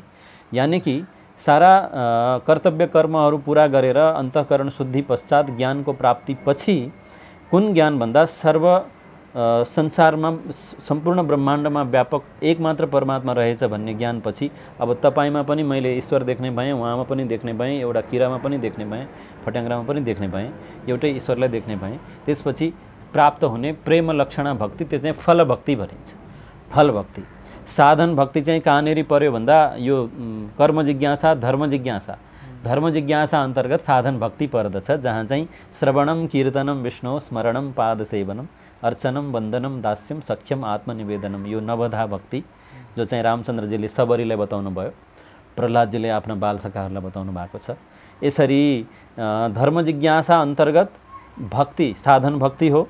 9 प्रकारको भक्ति साधन भक्ति हो, जसमा चाहिँ हामीले विभिन्न प्रकारले क्रियाहरू गर्दछौँ, कर्महरू गर्दछौँ। जहाँ पहिले त भगवानको कथा श्रवण गर्दछौँ, फेरि श्रवणम कीर्तनम, पछि कीर्तन गर्दछौँ, कीर्तनम विष्णु स्मरणम पाद सेवनम, यो क्रमले जान्छ। 9 श्रेणी छ, 9 सोपान छ। यसरी भक्ति पछि फलित भएको जो ज्ञान, जुन ज्ञानले अब यो वैष्णव, यो शैव, यो हिन्दू, यो मुसलमान भन्दैन, अब सबैमा एउटै ईश्वर हुनुहुन्छ भन्छ जुन ज्ञानले, त्यो ज्ञान प्राप्ति पछि हुने प्रेम, ईश्वरमा हुने जो प्रेम हो त्यसलाई प्रेम लक्षणा भक्ति भनिन्छ र फल भक्ति भनिन्छ। त्यो चाहिँ सार हो। फेरि अन्तिममा हुने जुन नारद भक्ति सूत्रमा नारदजीले जुन भक्ति सम्झाउनु भएको छ त्यो फल भक्ति हो। हजुर, यो हजुरले भन्नुभएको जुन स्टेप छ नि, हजुर, यो स्टेपको बारेमा कुन शास्त्रमा भनेको उल्लेख गर्नुभयो हजुरले? यो शास्त्र अनुसार विद्वत परम्परामा यो चर्चामा हुन्छ प्राय गरेर। यो सिस्टममा यो क्लासिफिकेसन, श्लोक, कुनै श्लोक छ? कुनै श्लोक छैन। हजुर, परम्परामा एउटा सिस्टम सोपान यसरी जान्छ भन्ने, त्यसरी विद्वत परम्परामा छ। हजुर, पहिले कर्म जिज्ञासा, धर्म जिज्ञासा, तत्त्व जिज्ञासा अनि ब्रह्म जिज्ञासा, यी मेरा 4 सूत्रहरू निष्पादित भएका विद्वानहरूको भनौँ आलेखहरूबाट अध्ययन गर्दै जाँदा सङ्ग्रहित भएका यी 4 सूत्रहरू। उद्धवको प्रसङ्ग ल्याउनु भएको थियो हजुरले। हजुर, मलाई हजुरकै मुखारबिन्दुबाट सुन्न मन लाग्यो, किन अहिले हजुरले लीला पनि बताइरहनु भएको छ सत्सङ्गमा, त्यसले गर्दा हजुरले तरोताजा नै होला त्यो कुरा। उद्धवको अब धेर थोर सबैलाई थाहा छ त्यो कुरा होइन, तर पनि थोरै अझ डिटेलमा जान चाहन्छु कि म, कि उद्धवलाई कृष्णले चाहिँ तिमी जाऊ र ती गोपीहरूलाई धर्मको बारेमा बताएर आऊ, ज्ञान दिएर आऊ भनेर भन्नुभएको छ होइन? उहाँ जानुभएको छ। त्यो जुन प्रोसेस हो त्यो के भएको थियो, त्यहाँ कसरी जाने प्रसङ्ग बन्यो, अनि गइसकेपछि के घटना परिघटना घट्यो, थोरै बताउन मिल्छ? यसमा अब उद्धवजी ज्ञाननिष्ठ भक्त हुनुहुन्छ। वृन्दावन गोकुलका गोपिनीहरू सबै अज्ञानी छन् भन्ने होइन।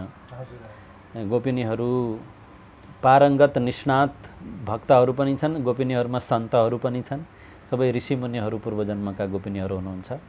अनि उहाँहरू अहिले जुन हामीले वर्णन गऱ्यौँ फल भक्ति, प्रेम लक्षणा भक्तिमा पुगिसक्नुभएका, सबै साधना गरिसक्नुभएका गोपिनीहरू त्यस्तो श्रेणीका हुनुहुन्छ, त्यो उचाइका हुनुहुन्छ उहाँहरू गोपिनीहरू। अनि उद्धवजी अहिले त्यो उचाइमा पुग्नु भएको छैन जुन उचाइमा गोपिनीहरू पुगिसकेका छन्।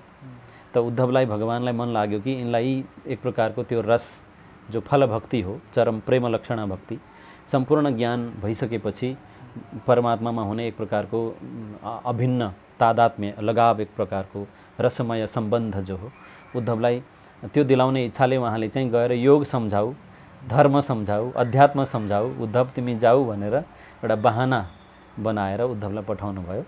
उद्धवजी आइसकेपछि उहाँले जुन ज्ञान ग्रन्थहरूमा पढ्नु भएको थियो, मनन गर्नुभएको थियो कि सर्वत्र ब्रह्म छ, सर्वत्र परमात्मा छ, ईश्वर छ भनेर पढ्नु भएको थियो, त्यहाँ चाहिँ गोपिनीहरूले यस्तो चेष्टा देखाउनु भयो कि त्यो चेष्टा उहाँहरूले सर्वम ब्रह्म भनेर जुन उद्धवले पढ्नु भएको त्यो त्यहाँ साक्षात्कार भयो। गोपिकाहरू गएर कसैले रुखलाई अँगालो हाल्नुहुन्छ, कसैले पशुलाई अँगालो हाल्नुहुन्छ र कृष्ण भन्नुहुन्छ, कोही चाहिँ अब देखिएका अन्य आफ्ना सखी मित्रहरूलाई अँगालो हाल्नुहुन्छ र कृष्ण भन्नुहुन्छ। त्यस्तो तन्मयता, त्यो तन्मयता देखिसकेपछि उद्धवले त्यो सूत्र भेट्टाउनु भयो कि वास्तवमा ब्रह्मको अनुभव त यिनलाई पो छ, यी गोपिनीहरूलाई छ भनिसकेपछि अब जुन उद्धव मथुराबाट जानुभएको थियो त्यो उद्धव बदलिएर अब रसिक उद्धव बनेर उनी फर्केर गए श्रीकृष्ण कहाँ र त्यो उद्धवलाई एक प्रकारको रसको अनुभव गराउने गराउनका लागि त्यो बहाना सृजना गर्नुभएको थियो भगवान्ले कृष्णले भन्ने प्रसङ्ग छ। सुदामा जुन हुनुहुन्छ, सुदामाको चरित्रलाई पनि धेरै अचम्मको लाग्छ कि जस्तो कृष्णसँग सँगै पढेको हो, कृष्ण द्वारकाधीश राजा महाराजा हुनुहुन्छ होइन, संसारको सब चिज दिन सक्ने साथी त्यहाँ छ भन्ने थाहा छ सधैँभरि, तर सधैँभरि उहाँको घरमा अभाव छ, दुःख छ, बच्चाबच्ची भोकै छन्, माग्दाखेरि कनिका पनि प्राप्त हुँदैन, त्यस्तो अवस्थामा बाँचिरहनु भएको छ। तथापि उहाँ चाहिँ मेरो साथीसँग छ, गएर मागेर मेरो जीवनलाई सहज गराउन त भन्ने पनि छैन।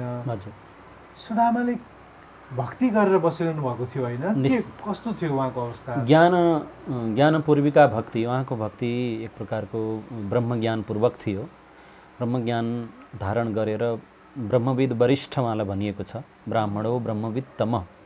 उहाँलाई श्रीमद् भागवतमा सुखदेवजीले कृष्णस्य दैतः कश्चित् सखा, कृष्णको अत्यन्त प्रिय मित्र ब्राह्मण हो ब्रह्मविद तमः, ब्रह्मवेत्ताहरूमा श्रेष्ठतम सुदामा हुनुहुन्छ। उहाँले यो कर्म अकर्म विकर्म उपासना प्रायश्चित्त आदि सबै कर्मको मर्म बुझ्नु भएको छ र यो जो मेरो दरिद्रता हो यो मेरो पूर्व जन्मको र वर्तमान जन्मको कर्मको परिणाम हो भनेर उहाँले बुझ्नु भएको छ। त्यो बुझेको कारणले गर्दा उहाँ चाहिँ याचना गर्न किन जाने, मेरो कर्मले मलाई यस्तै नै राखेको छ त, यो नै उचित छ, यो नै अनुकूल छ, आफ्नो कर्मको फल मैले भोग्नु पर्दछ भनेर बुझेर उहाँ श्रीकृष्ण कहाँ याचना गर्न याचना बुद्धिले जानु भएन। पत्नीले त्यति आग्रह गरिन्, त्यस्ता द्वारकाधीश मित्र हुनुहुन्छ भने तपाईँ यस्तो दरिद्रताले बाँच्नु त यो त शोभनीय छैन भनेर अनेक प्रकारले व्यङ्ग्य कटाक्ष गरिसकेपछि जानुभयो। गएर अब त्यो लगेको कनिका पनि त दिन चाहनु भएन उहाँले। एक प्रकारको त्यो उहाँको ब्रह्मज्ञान जो हो, ज्ञानको एउटा परासीमामा पुगिसक्नुभएका र ज्ञानको जो फल हो त्यो त श्रीकृष्ण हो। फेरि त्यो भएर ज्ञानको फल प्रेम लक्षणा भक्ति पनि गरिरहनु भएको छ, मालामा कृष्ण कृष्ण कृष्ण पनि गरिरहनुहुन्छ। त्यसकारण उहाँलाई दुवै फल लगभग कृष्णकै जीवनमा उहाँले कृष्णको नाम मालामा जप्नुहुन्थ्यो। निश्चित रूपमा हाम्रा भक्त सन्तहरूले त्यही सुनाउनुहुन्छ, कृष्ण कृष्ण कृष्ण जप्नुहुन्थ्यो उहाँले। यो कृष्ण अब कृष्ण भएकै समयमा कृष्णलाई कृष्ण भनेर जप्ने पुरुषमा एक्लो पुरुष हुनुहुन्छ, पहिलो पुरुष सुदामा, अथवा गोपीहरू पनि थिए, गोपी थिए हजुर। पुरुषहरूमा चाहिँ प्राय सुदामा हुनुहुन्छ। उहाँ पहिलो व्यक्ति जसले कृष्ण जीवित रहँदा नै श्री कृष्ण कृष्ण कृष्ण जप्नुभयो भनेर भक्त सन्तहरू सुनाउनुहुन्छ। उहाँलाई त्यति निश्चय पुगिसकेको, त्यति थाहा भइसकेको थियो कि कृष्ण परमात्मा हुन् भनेर थाहा भएर निश्चय भएर जप पनि सुरु गर्नुभएको थियो। हजुर हजुर। र आजको कलियुगमा अहिले पनि कृष्ण वाज बोर्न, म पनि बोर्न भएको हो पनि मरे, म नि मर्ने हो, कहाँ कृष्ण भगवान हो भन्ने पनि छ, त्यस्ता पनि छन् हजुर। यो युगको धर्मले धेरै प्रकारका विचारहरू तरङ्गित हुन्छ। सनातनीहरू भनाउँदाहरू नै कतिपयहरू पनि हजुर सनातन परम्परा अन्तर्गतकै हो हामी भनेर भन्नेहरूले पनि जन्मिएकोलाई भगवान मान्न सकिन्न भन्नेहरू पनि परम्परा चलिरहेका छन्। जन्मनु त उहाँको योग, उहाँलाई योगेश्वर भनिएको छ, साधारण हुनुहुन्न, योगेश्वर, समग्र योगका ईश्वर। योगले, योगका सिद्धिहरूले जसलाई सेवा गर्दछ, जसको सेवाका लागि लामबन्दी लगाएर पङ्क्ति लगाएर खडा हुन्छन्, उभिन्छन् सिद्धिहरू, त्यस्ता योगेश्वर श्रीकृष्ण हुनुहुन्छ। उहाँलाई अब श्रीमद् भगवद् गीतामै स्पष्टै छ, ठाउँ ठाउँमा आएको छ कि मम माया दुरत्यया भन्नुहुन्छ, मेरो माया अर्जुन यो दुर्लङ्घनीय छ, यसलाई पार पाउन कठिन छ भन्नुहुन्छ। मायाको यो विशेष गरी नाम र रूपको माया भनिन्छ। हाम्रो बुद्धिलाई ठग्ने त आकार र नामले न हो। अब यो यहाँ चाँदी एउटा पात्र राखिएको छ होइन, हामीले अब यसलाई बजारमा गएर चाँदी दिनुहोस् मलाई भन्यो भने, यसलाई देखाएर चाँदी दिनुहोस् भन्यो भने अलमल पर्छ। चाँदी त होइन, यो त पात्र हो, यो त भाँडो हो। यहाँनिर के भयो भने हाम्रो बुद्धिलाई आकारले ठग्यो, एक प्रकारले आकारले ढाकिदियो। जबकि स्वर्ण आभूषण पनि त्यस्तै हो, एउटै सुनबाट हामी कानमा लगाउने पनि अलङ्कार बनाएका छौँ, घाँटीमा लगाउने अलङ्कार बनाएका छौँ, शिरमा लगाउने अलङ्कार बनाएका छौँ। वस्तु एउटै नै छ तर नाम अलग अलग छ। नाम अलग अलग भएपछि नामले हाम्रो बुद्धि ठगिन्छ, एक प्रकारले ढाकिन्छ। र यही कारणले गर्दा विशेष गरी यो ज्ञानमा पहुँच नहुने, विवेकमा पहुँच नहुने, श्रीकृष्ण जस्ता योगेश्वर महापुरुषहरूलाई पनि सामान्य हामी जस्तै गर्भबाट जन्मिएर एक प्रकारको महामानव बनेको हो भन्ने यस्ता व्यक्तित्वहरू पनि देखिन्छ, सुनिन्छ। उहाँहरूको अपरिपक्वता नै हो। हजुर,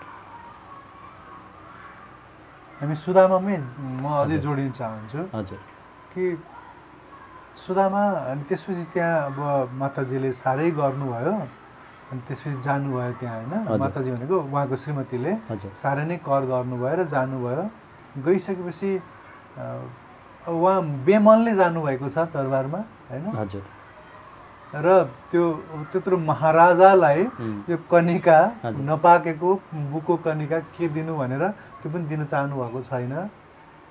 र त्यसपछि उनले चाहिँ के ल्याएका छौ त मेरो लागि, भाउजूले के पठाउनु भयो भनेर खोसेर पोटलीबाट निकालेर बुको चामल खानुभएको छ, खुसी हुँदै।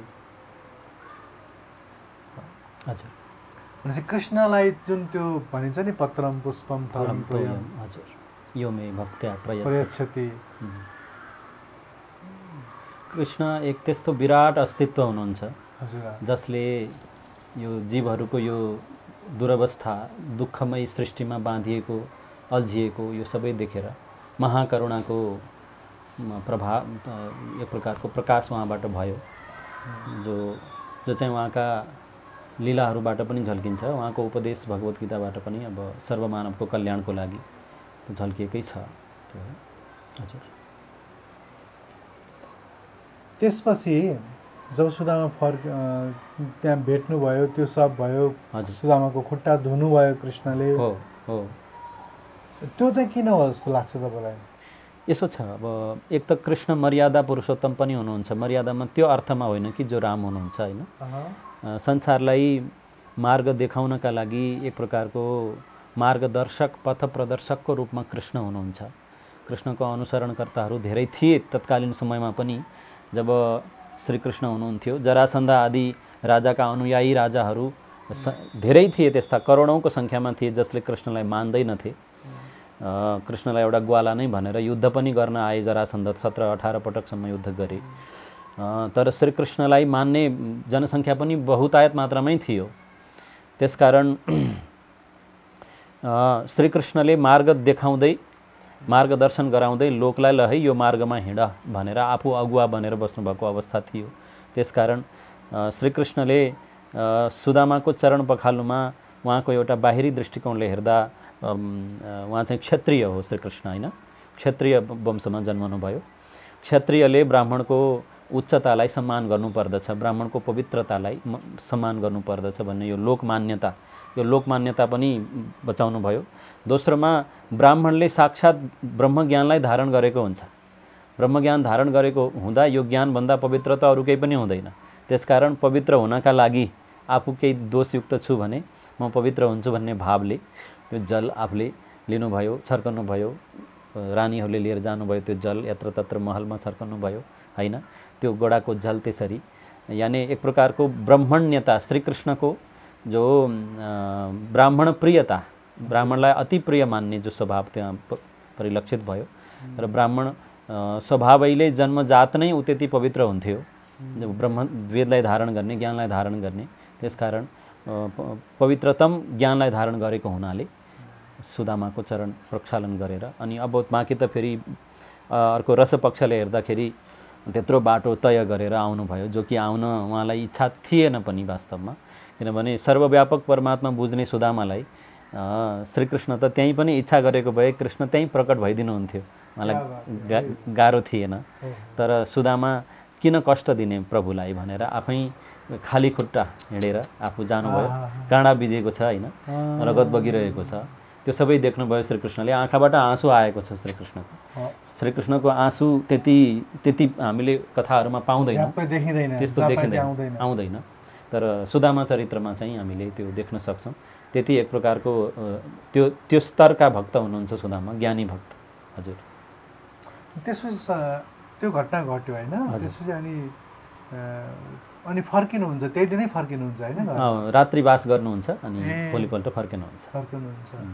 अनि फर्केर चाहिँ जब घर पुग्नुभयो, अनि हालाकि उहाँको इष्ट नै कृष्ण हो, हजुर कृष्णकै नाम जपिरहनु भएको छ, कृष्णसँग किन 1-2 दिन नबसेको? यसो भयो, अब कृष्ण एक त राजपुरुष हुनुहुन्छ होइन, उहाँको कार्य हालाकि कृष्णको व्यस्तताहरू पनि अरू हुन्थ्यो होला। व्यस्तता भयो, साथमा एक प्रकारले यहाँ बसिरहँदा उहाँलाई सङ्कोच, मानसिक सङ्कोच पनि केही लाग्यो भने अब यो दरिद्र ब्राह्मण यत्रा रानी महारानीहरू छन्, उनीहरूको बिचमा म यस्तो जीर्ण शरीरले देखिँदाखेरि अशोभनीय हुन्छ, व्यावहारिक दृष्टिले अशोभनीय हुन्छ भनेर पनि उहाँ हिँड्नुभयो। हजुर। र फर्केर घर आउँदाखेरि आफ्नै घर भएको ठाउँमा एउटा महल थियो। हजुर हजुर। अनि त्यो त मेरो घर होइन, म त अर्काकोमा आएँ कि भन्ने दुविधा भयो उहाँलाई। अनि उनकै माताजी श्रीमतीले बोलाउनु भयो, हाम्रै घर हो भन्नुभयो, उहाँ चकित हुनुभयो। त्यसपछिको इन्ट्रेस्टिङ रहेछ क्या अझै। त्यसपछि उहाँ घरभित्र प्रवेश गर्नुभएको भएन, मलाई थाहा छैन, तर त्यसपछि त्यो घरको चाहिँ भोग गरेर बस्नुभएको छैन रहेछ नि त उहाँ त। छैन। हजुर। उहाँ त फेरि गएर कतै बसेको र सायद त्यसपछि कहिले घर नफर्किएको हो कि क्या हो? हजुर। त्यसपछि कथा चाहिँ मौन छ होइन, कथा मौन छ। कृष्णद्वारा त्यसरी श्री सम्पत्ति ऐश्वर्य पाइसकेपछि दर्शन गर्नुभयो, कृष्णको कृपाको अनुभव गर्नुभयो, तिमीहरू नै यसको उपभोग गर, अब म वृद्ध भएँ, मैले के उपभोग गर्ने र अब भनेर जानुभयो, गएर एउटा छुट्टै कुटिया बनाएर बस्नुभयो भन्ने त्यहाँसम्म चाहिँ कथा छ। हजुर, सुन्न पाइन्छ।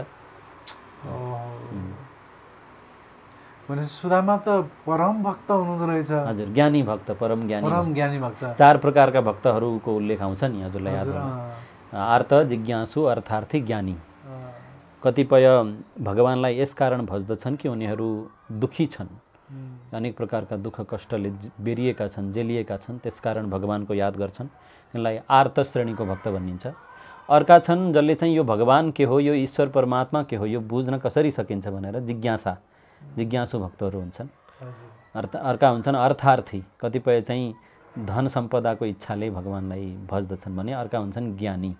ज्ञानी चाहिँ निराकाङ्क्षा हुन्छ, आकाङ्क्षा रहित, निस्तृष्ण, तृष्णा रहित, इच्छा रहित, कामना रहित, सङ्कल्प विकल्प रहित भएर प्रेमपूर्वक स्मरण मात्रै गर्दछ।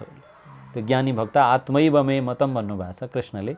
यस्ता ज्ञानी भक्त मेरो आत्मा नै हो भन्नुभएको छ, यानि म समग्र ब्रह्मलाई धारण गरेर पृथ्वीमा विचरण गर्छन् र त्यस्ता ज्ञानी भक्तको म पछि पछि डुल्दछु, किनकि उनीहरूको चरणबाट उडेको धुलो ममा परोस्, म पवित्र भइजाउँ भन्नुहुन्छ कृष्ण स्वयं।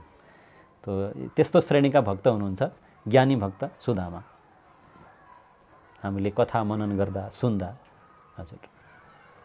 भक्तहरूको परम्परा लामो छ, अनि त्यसले गर्दा के लाग्ने रहेछ भने उहाँको परम्परा त्यसपछि के भयो होला, उहाँ त्यति राम्रो भक्त हुनुहुन्थ्यो, उहाँका शिष्य भए कि भएनन् होला।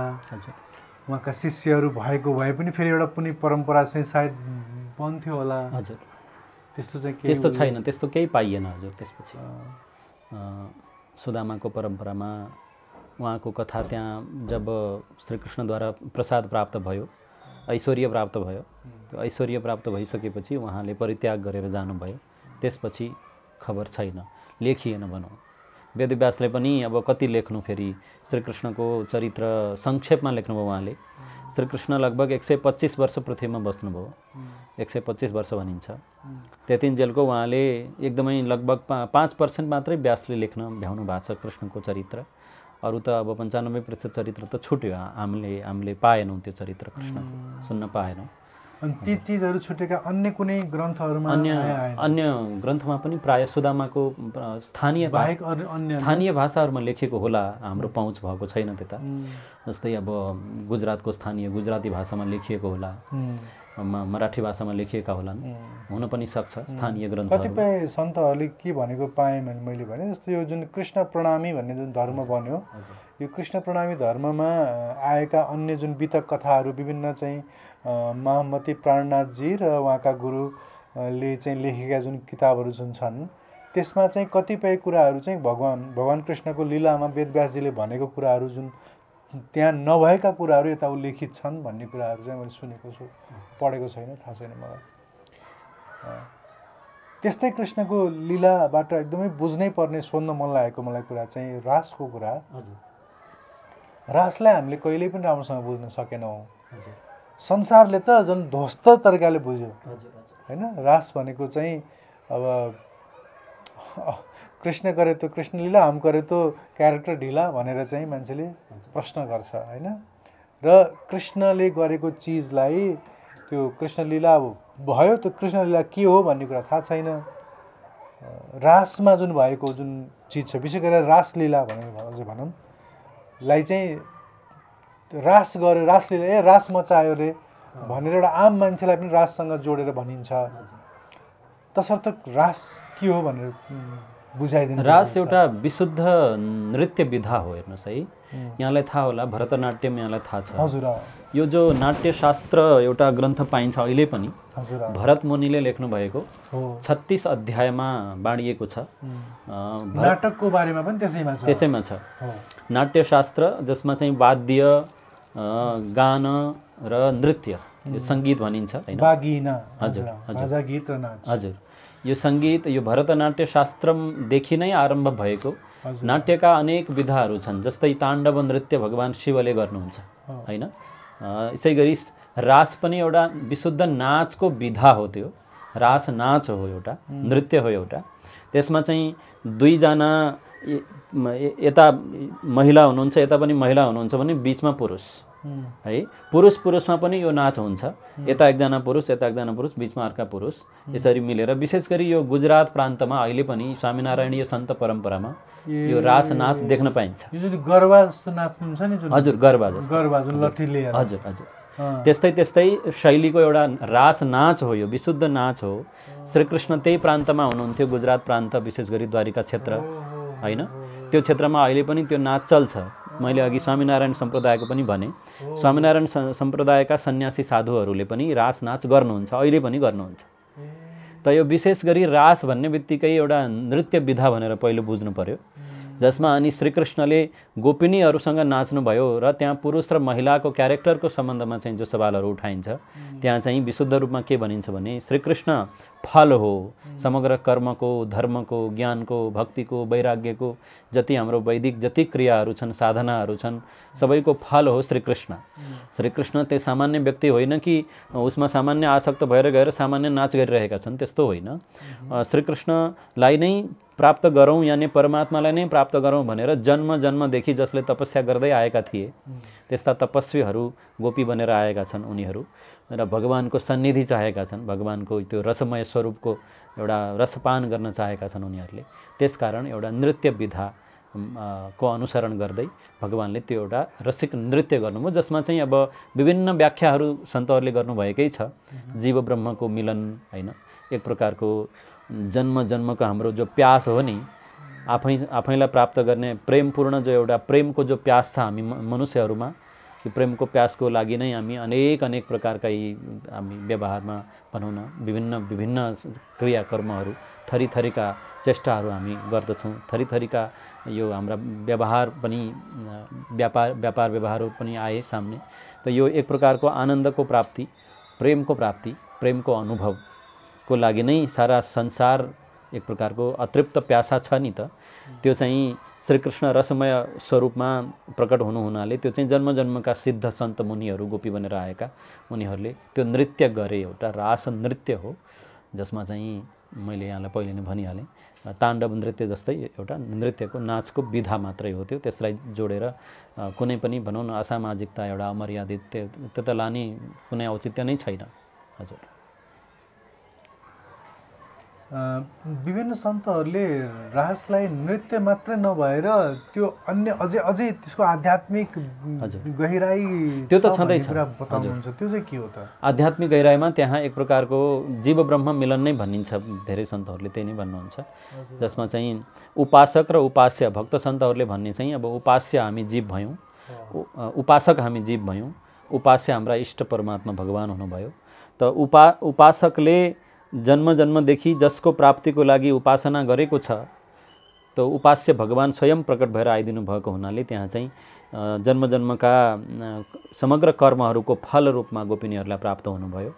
र एक प्रकारको त्यहाँ अद्वैत भाव प्रकट भयो, जहाँ चाहिँ उपास्य र उपासक अब दुई रहेनन्, एक रहे, एक समान स्थितिमा पुगेर त्यो रसमय नृत्य हुन पुग्यो। त्यहाँ आध्यात्मिक ब्रह्मरास भनिन्छ एक प्रकारको, त्यो विशेष गरी रसमय नृत्य। हजुर, आध्यात्मिक ज्ञानमय प्रेममय भक्तिमय। हजुर। अनि त्यसमा विभिन्न परिघटनाहरूको बारेमा जुन बताइन्छ नि, जस्तो जुन गोपी गीत आएको प्रसङ्ग जुन छ नि, त्यो चाहिँ त्यही रासभित्र नै भएको हो? त्यो रासभित्र नै छ। हजुर। पहिले रास नृत्य आरम्भ भयो, पछि गोपिनीहरूलाई अलिकति अभिमान आयो कतिपय गोपिनीहरूलाई, अनि त्यसपछि श्रीकृष्ण अन्तर्ध्यान हुनुभयो। अन्तर्ध्यान भइसकेपछि गोपिनीहरू विरह अग्निमा जल्नुभयो, अनि त्यो विरह अग्निमा जलिरहेको बेला उहाँहरूले गान गर्नुभयो, सामूहिक गान गर्नुभयो, जुन गानमा चाहिँ श्रीकृष्णको महिमाकै वर्णन छ, श्रीकृष्ण को हुनुहुन्छ अनि किन हामीले प्रेम गरेका हौँ, हामीले चाहिँ सामान्य कृष्ण बुझेर सामान्य मनुष्य चाहिँ प्रेम गरेका छैनौँ भनेर उल्लेख गरेका छन् उनीहरू स्वयंले। हजुरसँग संवाद गर्न यति धेरै रहर थियो कि अब हरेक एक एउटा चाहिँ तपाईँको शीर्षकमा अनेकन अङ्कहरूमा संवाद गर्न मन छ हैन। हजुरसँग भेटेको बेलामा सकेसम्म धेरै सोधौँ धेरै जानौँ भन्ने मन छ, तथापि त्यो कहाँबाट के सोधौँ भन्ने भइरहँदो रहेछ। तर त्यही हो, अब मेरो कार्यक्रमको नाम नै जीवनको रहस्य भएको कारणले जीवनको रहस्य या हाम्रो मानव यो जगतमा जुन आएको छ आउनुको कारण र अब कारण जानेर पनि के गर्नु छ र गर्ने के हो भन्ने कुरा जान्नु मूल रूपमा। अब के गर्ने त त्यसो भए भन्ने कुरा जान्नु नै मूल कुरा हो। हजुरले अन्तमा चाहिँ मलाई दुईटा प्रश्न मात्र बाँकी छ मेरो। अब मान्छेले गर्नुपर्ने के हो एउटा बताइदिनुहोस्, र त्यो सँगै मलाई अहिलेको कर्मको कुरा पनि मेरो बडा सोध्न मन लागेको कुरा कि भगवान कृष्णका बाल सखाले पनि त्यति गरिब जीवन बाँच्नु पर्यो र उहाँलाई थाहा थियो कि मेरो पूर्वजन्मको कर्मको कारणले गर्दाखेरि यो भइरहेको छ र मैले यो भोग्नै पर्छ, भोग्नुमा नै कल्याण छ भन्ने कुरा जुन छ नि। भगवान रामको पनि प्रसङ्ग आउँछ कि भगवान रामका पिता पनि जुन छोराको वियोगमा पुत्र वियोगमा मर्नुपर्ने जुन श्राप श्रवण कुमारका आमा बुवाले दिनुभएको थियो, त्यो कारणले गर्दा भगवान रामका पिताले पनि त्यो पाप मोल्नु पर्यो, त्यो कर्म भोग्नु पर्यो। त्यो भनिरहँदा कर्म यति निष्पक्ष छ है। यहाँभन्दा चाहिँ निष्पक्ष संसारमा के हुनसक्छ कि हजुर मेरो अनन्य प्रिय भए पनि मैले हजुरको कर्म चाहिँ मेटाउन सक्दिनँ। भगवानले पनि आफ्नो पिताको मेटाइदिनु भएन। थोरै यसमा अझै खोलिदिनुहोस् न, मलाई बडा एकदमै वाव लागेको। कर्म प्रधान विश्व करिराखा जो जस करही चखै फल तासा भनेर यो उसमा रामचरितमानसमा तुलसीदासले भन्नुभएको छ। कर्म प्रधान विश्व करिराखा, यो विश्वलाई उहाँले कर्म रूपी एउटा यन्त्र झैँ कर्मरूपी यन्त्रमा बाँध्नु भएको छ यो विश्व प्रपञ्चलाई र स्वतन्त्र छोडिदिनु भएको छ। कर्म तिमी गर, कर्म अनुसारको तिमी फल भोग र तिमी कर्म गर, आसक्तिपूर्वक कर्म गर्दछौ, कर्ताभावपूर्वक कर्म गर्दछौ भने फल तयार हुन्छ र फल भोग्नका लागि पुनर्जन्मको व्यवस्था छ। यदि आसक्ति परित्याग गर्दछौ, निष्काम भावले कर्म गर्दछौ भने मुक्तिको बाटो पनि तिम्रो लागि खुला छ। यसरी यो कर्मलाई एक ठोस यान्त्रिक वैश्विक व्यवस्थामा भगवानले केन्द्रमा राख्नु भएको छ कर्मलाई। त्यो हुनाले नाभुक्तम क्षीयते कर्म कल्पकोटि शतैरपि, करोडौँ करोड जन्मसम्म पनि त्यो गरिएको कर्म चाहिँ नभोगिकन फल नभोगिकन चाहिँ त्यो सकिँदैन भनेर यस्ता वचनहरू पनि पाइन्छन्।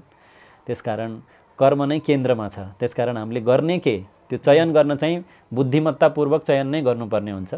हामीले त्यो कर्मको चयनमा त्रुटि गऱ्यौँ भने त्यसको परिणाममा फेरि हामीले आफैले नै भोग्नुपर्ने हुन्छ। त्यसकारण कर्म केन्द्रीय नै हो। हजुर। अन्तमा कल्याणको लागि हजुर के गर्नुपर्छ? हरि भज्नुपर्छ है। हजुर। अब हरि भज्नलाई चाहिँ ज्ञान चाहिँदैन, ज्ञान चाहिन्छ? ज्ञान भए सर्वोत्तम, ज्ञान नभए पनि उत्तम नै छ। ज्ञान बिना नै हरि भजे पनि उत्तम छ। ज्ञानपूर्वक भज्नु त अब सर्व परमात्मा एउटै सबैमा हुनुहुन्छ भनेर भज्दछ उसले, उसको भजन सर्वोत्तम हो।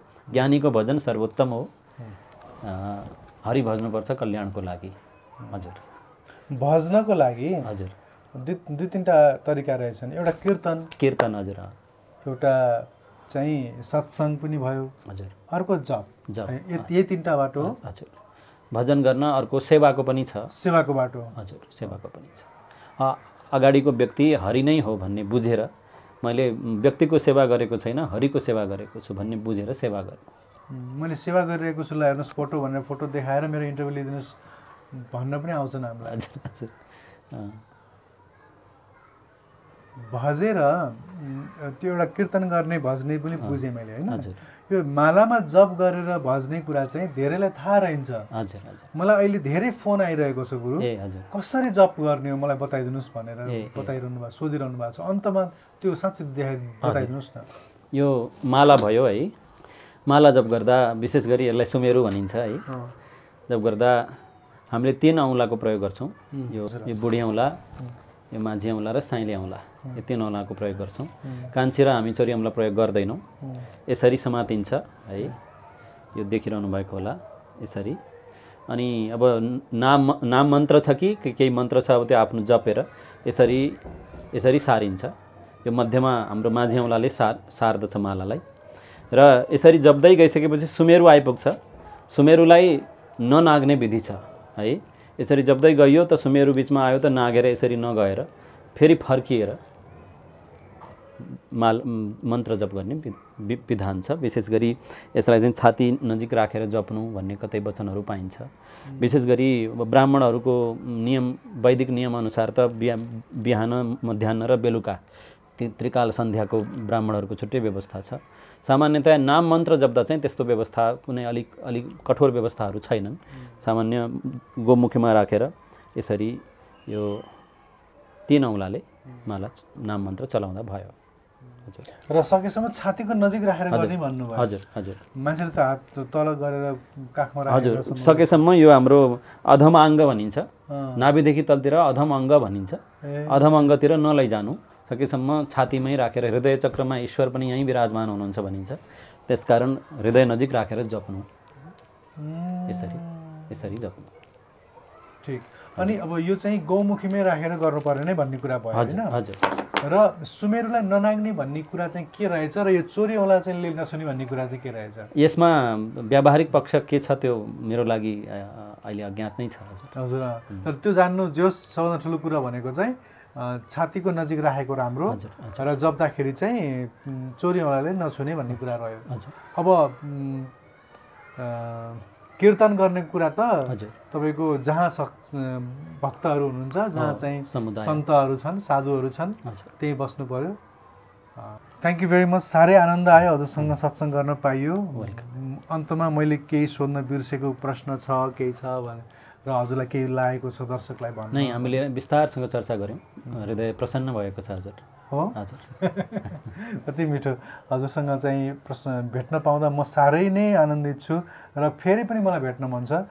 र अब चाहिँ अन्य कुनै विशिष्ट विषयहरूमा बसेर छोटा छोटा गरेर चाहिँ सत्सङ्गहरू गराउँ भन्ने मन छ। हजुर जति महिना काठमाडौँमा हुनुहुन्छ फेरि पनि भेट गर्ने अवसर मिलोस् गुरुवर। हामी पनि यही कल्याणको मार्गमा हिँडेका छौँ। कल्याणको आशीर्वाद दिनु होला हजुरको पनि। जय होस्। हवस् त दर्शकवृन्द, कार्यक्रम यति बेला हेर्नुभएकोमा आभार व्यक्त गर्न चाहन्छु। आभार व्यक्त गर्दै कार्यक्रमबाट बिदा हुन्छु। नमस्कार। र क्यामेरामा साथ दिने मेरो भाइ सन्दीपलाई पनि धेरै धेरै धन्यवाद।